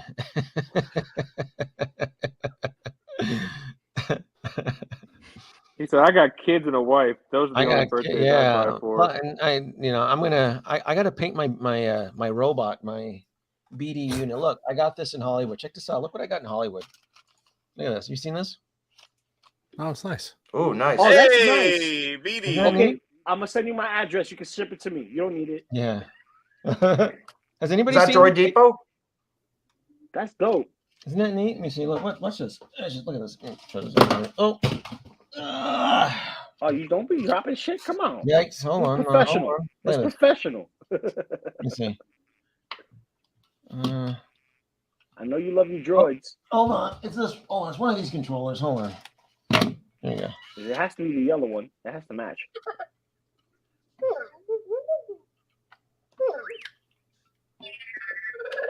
That's cute. Did the droid just curse me out? That's not nice. No, that's cursing you out. Yeah. Yeah, that's what I said. He gave me a nice one and they gave me a nasty one at the end. And then his light changes too. I don't know if you can see it, but the colors do change. Yeah, you can see it. Yep. Yeah. Is that Droid Depot or is that like another company? No, I got this at Disney Springs in California. So it might be Droid Depot then. It's probably Droid Depot, yeah. But Hey Nate, Mr. Mom's got to go. Oh, okay. So, Mr. Mom, I got always a pleasure. I got some stuff I gotta do. I gotta do some stuff for my daughter tonight, so I gotta bounce. But I do appreciate being on, Nate. Of course, as always, I haven't been on the last couple, but I appreciate taking the time to let me on tonight and talk and hang out with you guys. So I really appreciate it, as always, guys. Thank you, Nate, as always. No, thank you for coming in. Later, brother. Ryan, be easy, my brother. See ya. Also, guys, congratulate Mr. Mom in the chat. He just hit 1,000 subscribers. Oh. Yeah. Yay. Let's get it. Yeah, so I had fun with that. So I appreciate it. Thank you. As always, thank you to the support for the panel, all you guys. I love all you guys and also the members, everyone out there. Appreciate all the support, everybody. Love you all. So I really appreciate it. And thank you, everybody. As always, thank you. So I will see you guys. Have a good rest of the night, good rest of the stream. I'll catch the rest on replay tomorrow when I'm at work. So I'll talk to you. I'll talk to you guys later. We need the goats for him.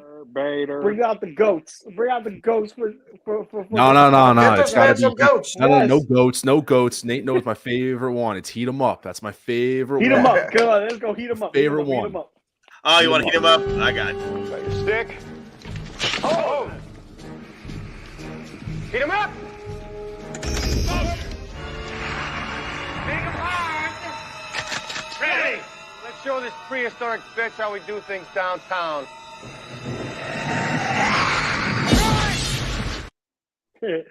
You call it heating them up. I say make it hard.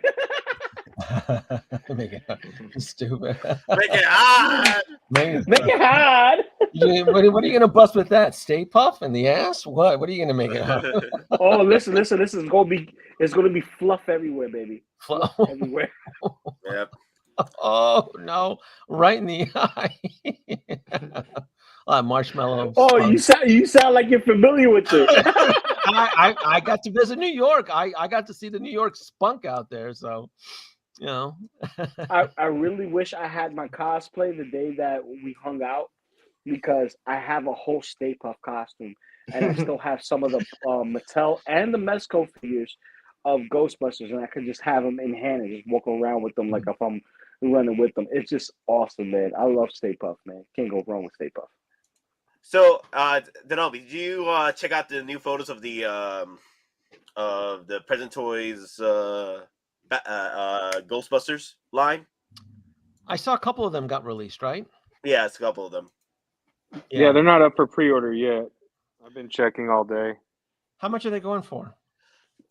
Price yet, because they're not up for pre-order yet. Yeah. They just showed that Winston and Venkman are coming, and then Ray and Egon will be next. They had their silhouette, and it just said coming soon. Mm-hmm. And it shows you that the proton packs power up. Oh, they do light up. Look at that. Yep. Huh. I don't know if the proton pack is going to cycle, or if it's going to be like the Mezco, which is just like what you see on the image, where it just stays on. Oh. For me, it doesn't really matter, because I'm not going to power them up, so I'm not putting batteries in that thing. Bingo. So that's only good if you're going to take back shots. Yeah, so I literally want to do the pose where he's screaming on the walkie-talkie, when he's screaming to Ray.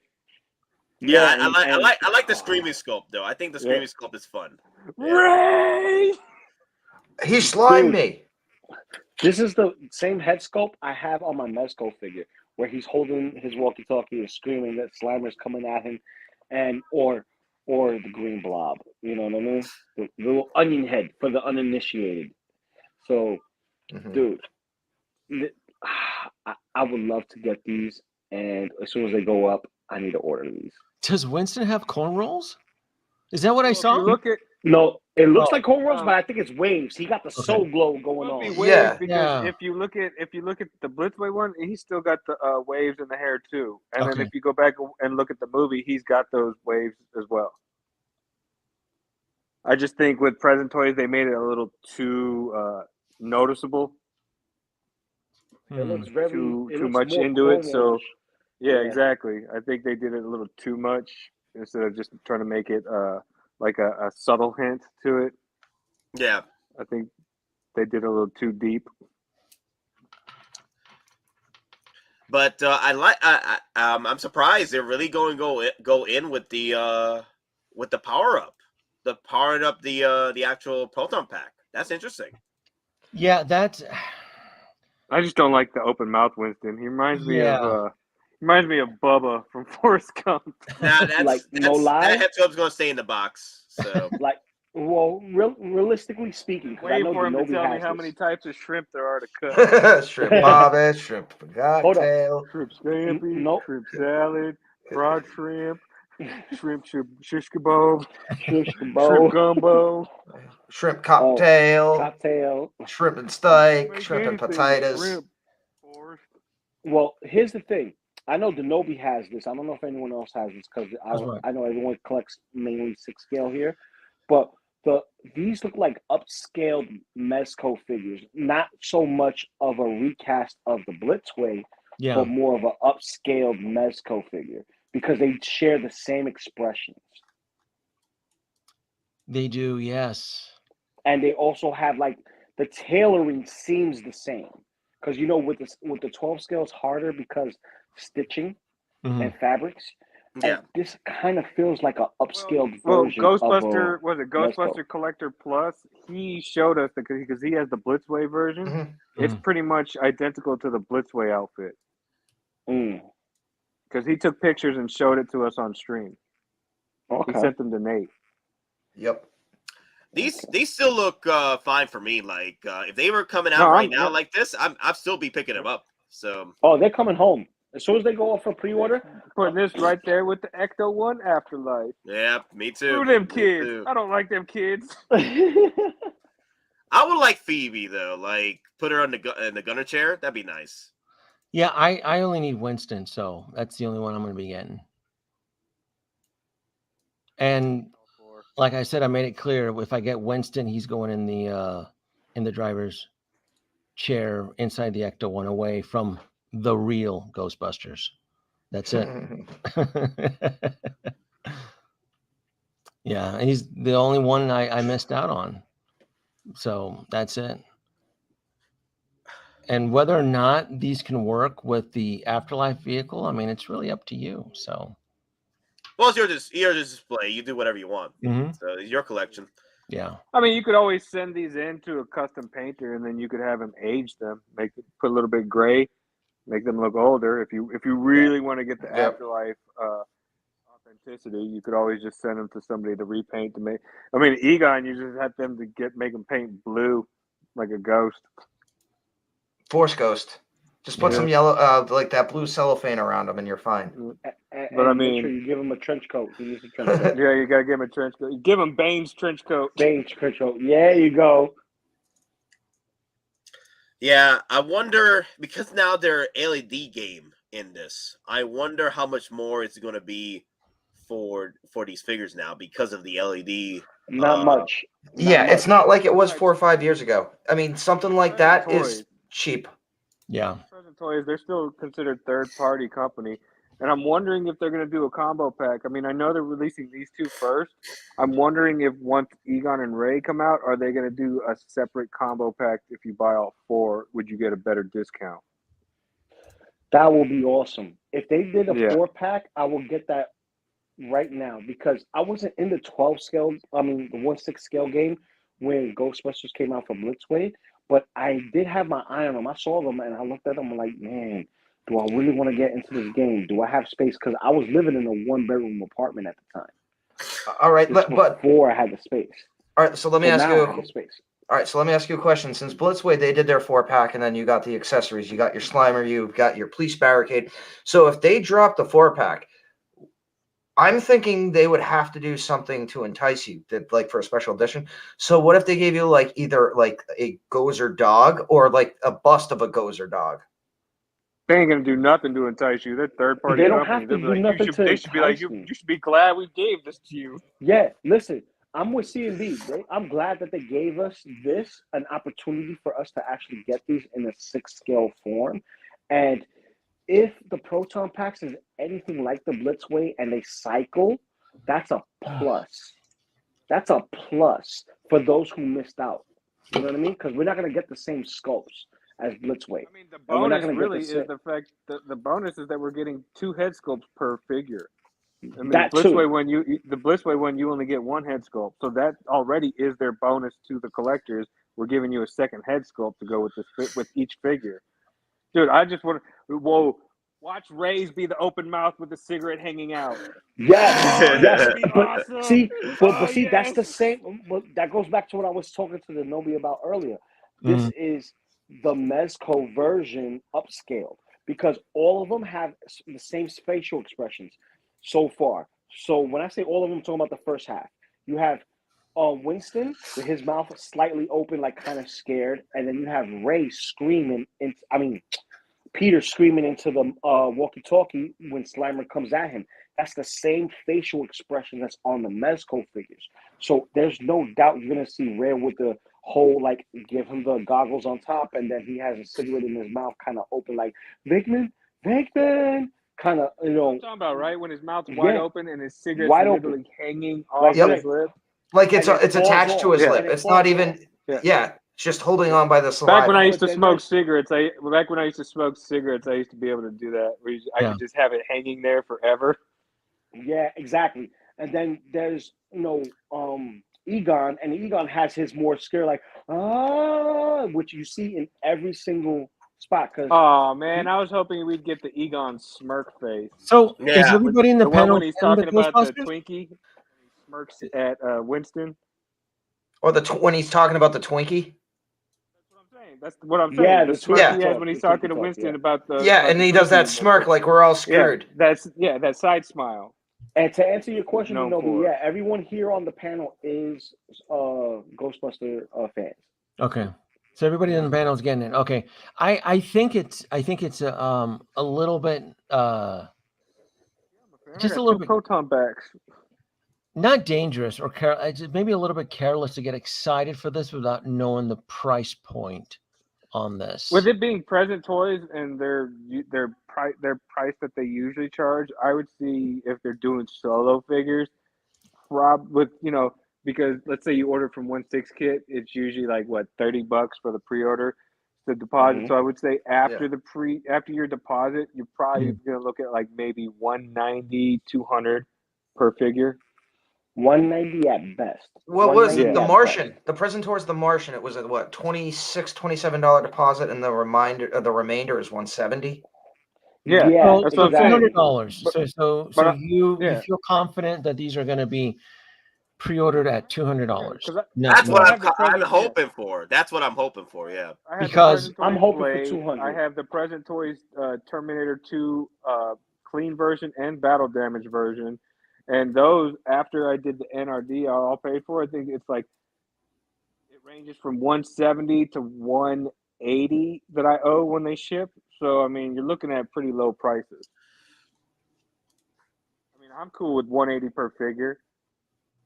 Yeah, I'm hoping that out the door will be between 200 and 225, like 8-bit is saying. That's what I'm hoping for, 225. So $200, and then do we know if they're all going to go on pre-order at the same time or we don't know. It looks we're hoping, I'm hoping that even though they showed these two, I'm hoping that they're going to show the other two, Egon and Ray, and then say, hey, you have the option to buy these solo, or you have the option to do a 4-pack. Okay. The way it's looking, it might be they might just do these. Maybe they'll do in doubles. Maybe they'll do, you can buy Venkman and Zedmore solo, or then you can buy them as a 2-pack. Well, and they then were do the same for Ray and Egon. They were saying that once this kid was saying that they were supposed to be up this week. Okay. Yeah. So that means yeah. They do at least a 2-pack then. The biggest challenge I remember from the past was when Blitzway had their Ghostbusters on pre-order. It was just a lot of collectors wanted the Blitzway Ghostbusters, but it was a big pill to swallow to get all 4 of them, because all 4 of them, it was was like $900 or something like that, or $925. It was after taxes. It was like 900 and change. Yeah, so it was close to 1,000, and then you had like the 3-pack, which was $800. So yeah, where I'm kind of going with that is is the commitment. I'm really curious to see if the commitment's still going to be there when they're all available, because it's not like you can just get away with one Ghostbusters. I mean, I have the other 3 already. All I need is Winston. But as a collector in this crowded, saturated market, to commit to all 4, you figure best case scenario $800. You're looking at 900, 1,000. Yeah, and again, that was, I remember back in the day, that was the biggest challenge for collectors, was scrounging up all of that. So I just wonder if history is going to repeat itself and everybody's just going to throttle moving forward when it comes time to purchase, just because it's not, like I said, it's not just one figure. You can kind of get away with it. Are you gonna half-ass it, or are you gonna commit to all 4? So I'm committing to all 4. To get all four, and I'm gonna pay it in full. Yeah. So that way I don't have to worry about nothing. Because as soon as they're done, I'm done. I don't have to wait for nothing. Or just wait for them to be delivered. Because with Ghostbusters specifically, right? I don't have the space for a few vehicles, right? So I made my commitment on certain vehicles, but to get the specific characters, I could put them in with any freaking zombie or mongoloid or any other ghost-like spectrum, and just have them interact with any of those in my shelf and have a blast. Because that's what I do with the Mezco ones. But to do it with the 6-scale ones and have like a nice cubicle desk, display, and just so 1/6 these. So 1/6 these nuts. Says Blade is 210 and Terminator Battle Damage Deluxe is 221. We're talking about the present toys third party versions. And his Okay. pre-order's locked in too. Yeah. So with 2 head sculpts, both of them got 2 head sculpts. So 2020 seems about the right price. So it should be about that price range for these Okay. Ghostbusters figures.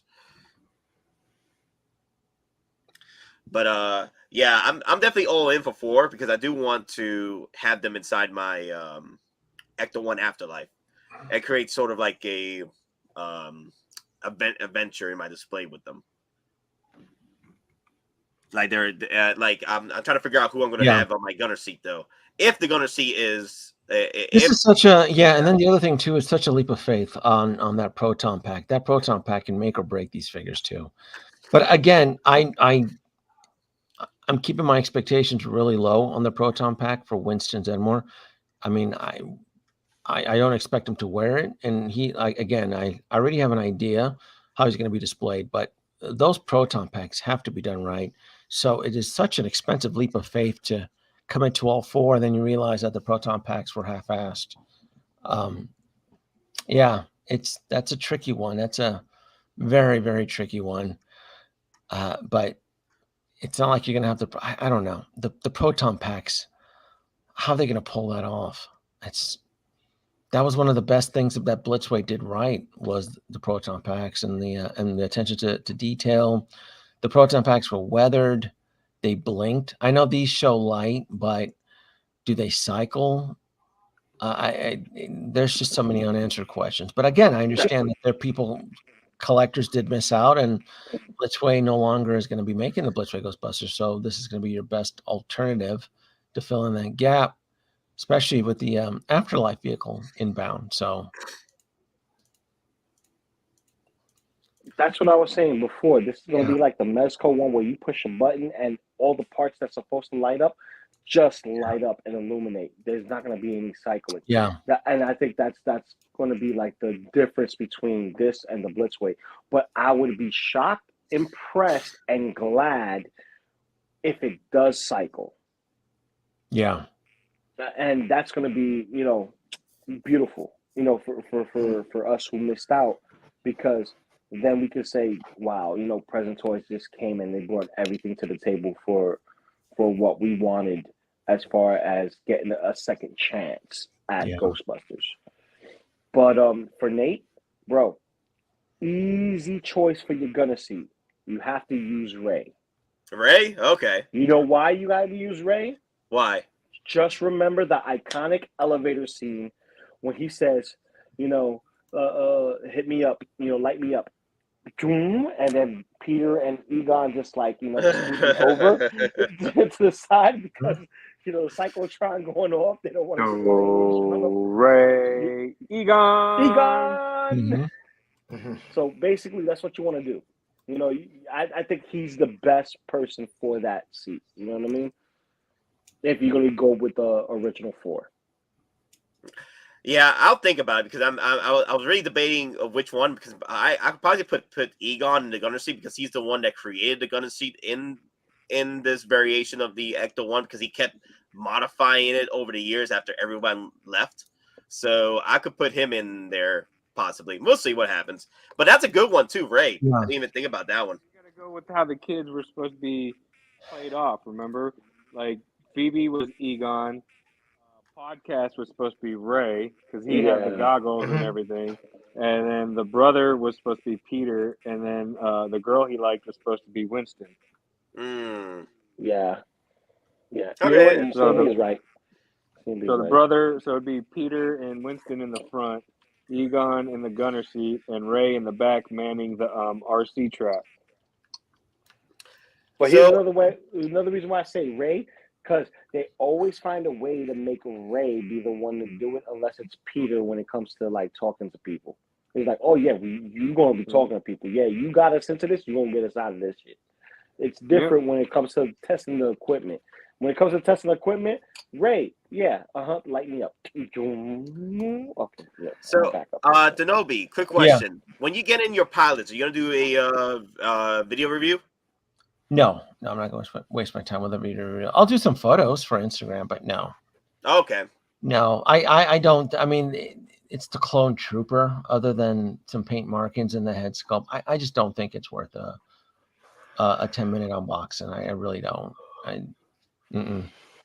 Okay, no, I got you. Yeah. Wow. I will. Did anybody get the invite from Iconic Studios for Ken going on pre-order tomorrow? Yeah, I got the invite. Yeah. I didn't get the invite. What the heck? I'm even signed up on their website. What invite? I'm trying to get mine. Yeah. I'm not grabbing it, so I'm good. Either way, I'm picking it up from Sideshow anyway, so that's where I'm going to pick it up. Yeah, I'm getting mine from Sideshow too because I need to do payment plans. Yeah, because I'm gonna get mine from Sideshow because I can put my payment plan. And I got an email this week on Ken being released, so. I got a 10% coupon off from Iconic because I bought my ride. Oh, that's pretty cool. Wow. Directly from them. Yeah, so it goes up on pre-order tomorrow. So I look forward to that. Yeah, that'd be pretty cool. I haven't, and then I mean, I got a few figures on unbox. I only like to unbox a figure and film it if I can provide some sort of value or benefit or uniqueness to it. But we've been getting a lot of filler figures. Like I look forward to the Clone Trooper, but is it worth a video putting labor and the time in the editing? No, probably not. No. There hasn't been. What have I gotten that's worth? I know you got the Clone Trooper in the other day, right? I got the Clone Trooper. Yep, I got the Clone Trooper in the other day. That's a fun. Yeah, got that one. I got something coming in tomorrow. I got pilots tomorrow. Then Friday, I got the Mr. Freeze Batman from the game. So yeah, I may do a quick short on that because I think I can get those stairs illuminated.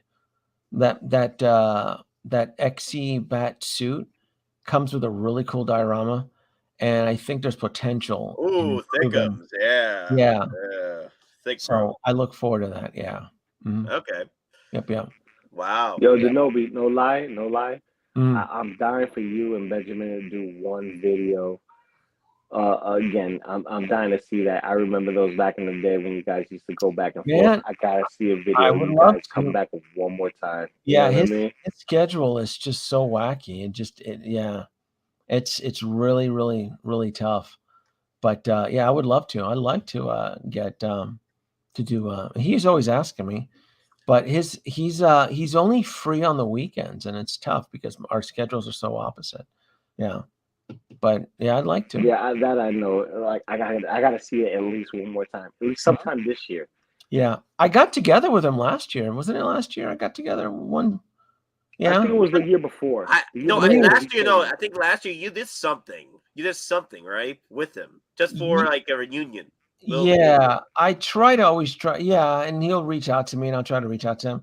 But I mean, we know our schedules are really, really hard, and on the weekends, because he's off on the weekends, he's always busy on the weekends, and being able to come visit, you just can't come visit me for 10 minutes. It's usually a whole evening, especially if we're trying to do like a stream together or something like that. So, but yeah, no,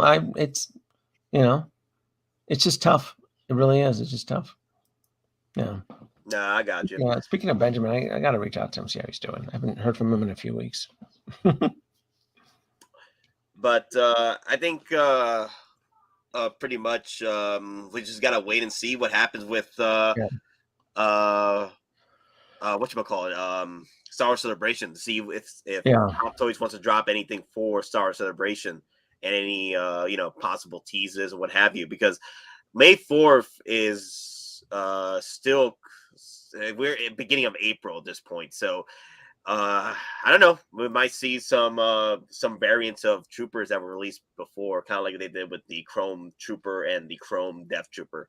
Mm-hmm. But you never know. This is 2023, 40th anniversary of Return of the Jedi, so we might see some Star Wars Celebration stuff with Return of the Jedi this year. Yep, April 7th through the 10th. So this weekend may be busy. Yeah, you're right.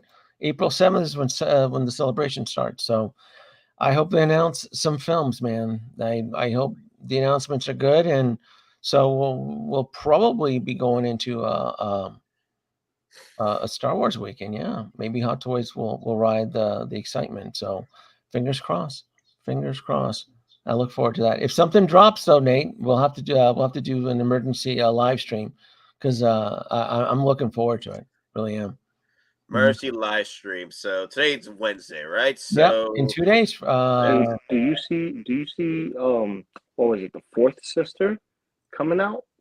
The yellow one? The well, the thing is, when we pull up the photos for Hot Toys store, that new store that opened up, the pop-up store for Taipei. Yeah, Taipei. They did have the fourth sister there, and the fourth sister had the Reva hologram accessory, and Reva hasn't been done yet as a hologram. So there is a possibility that the fourth sister might be in the workings to get released,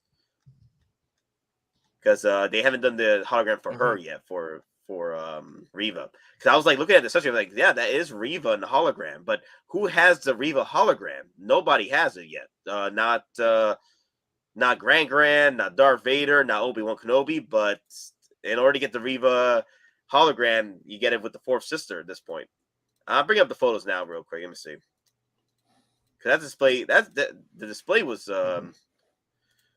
quite crazy with all those, it was challenging freaking Attack of the Clones for freaking space at this point, because they have a lot of figures coming from the Kenobi line. I was like, wow. When you look at the grand scale of it, I'm like, damn, lots of figures for Kenobi, and I'm like, damn, I don't even think we're gonna see any that many figures from Mando, and I'm okay with that if they drop us that one N1 Starfighter. So, but that'd be nice. But yeah, right there you see it, Reva over there chilling with the fourth sister and the hologram. But either way, yeah. I know Denobi, you have to go. I make gotta dinner. go. But actually, the stream is going to end right now because it's. I just want to get the 3-hour mark, and I'm heading to work tonight for OT for HD. Yeah.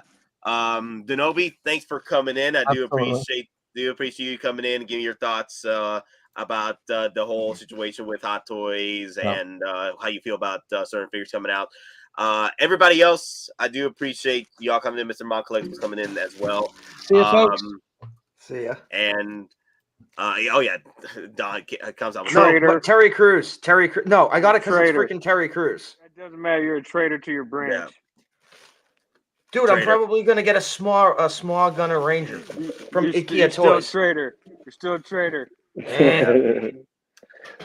talks about traitor and he doesn't like Scarlet Spider. Get out of here. I don't like Ben Reilly. 9.9% of Spider-Man fans do not like the Clone Saga. No, but Ben Reilly's the only exception that they say that's the only thing that came out of it. The only Ben Reilly I like is his new evil character as Chasm. The only Ben Reilly I like. I don't like Chasm. I like Chasm the way he is now, but I don't like how he came about to be Chasm. It was just like, I don't care about how I like his outfit and his powers. His outfit is nice. It looks like Prowler on crack. I just like Scarlet Spider's outfit. That's it. Yep. Either way, guys, thank you all for watching. Thank you all for coming in. I hope everyone has fun through the weekend this week. Hopefully you go check out your movies, Mario. Also, yeah, I did go see Mario today. It's at the end of the day, it is a Mario movie, right? Mario, don't expect like the greatest story of all time. It's a fun movie. The kids are gonna love it, and also if you watch Sonic 1 and 2, pretty much the same level. So, and they came with this nice little popcorn bucket I bought at the theater. I thought it was pretty cool. Still in the wrapper. Nate, I'll send you my address. Yeah, I'll send you my address because I'm still waiting for my T-shirt, so you can give me that as compensation. Oh, you're funny. You're funny. But either way, thank you all for coming in. Thank you all for watching. Remember, we're just simple collectors trying to make our way in this freaking gas and made a weapon with you always. And also, guys, whatever war you're soloing, I hope you win. Hope you keep on winning. Keep it easy, guys. And just have fun. Just have fun. Oh, and try to have fun. Otherwise, what's the point?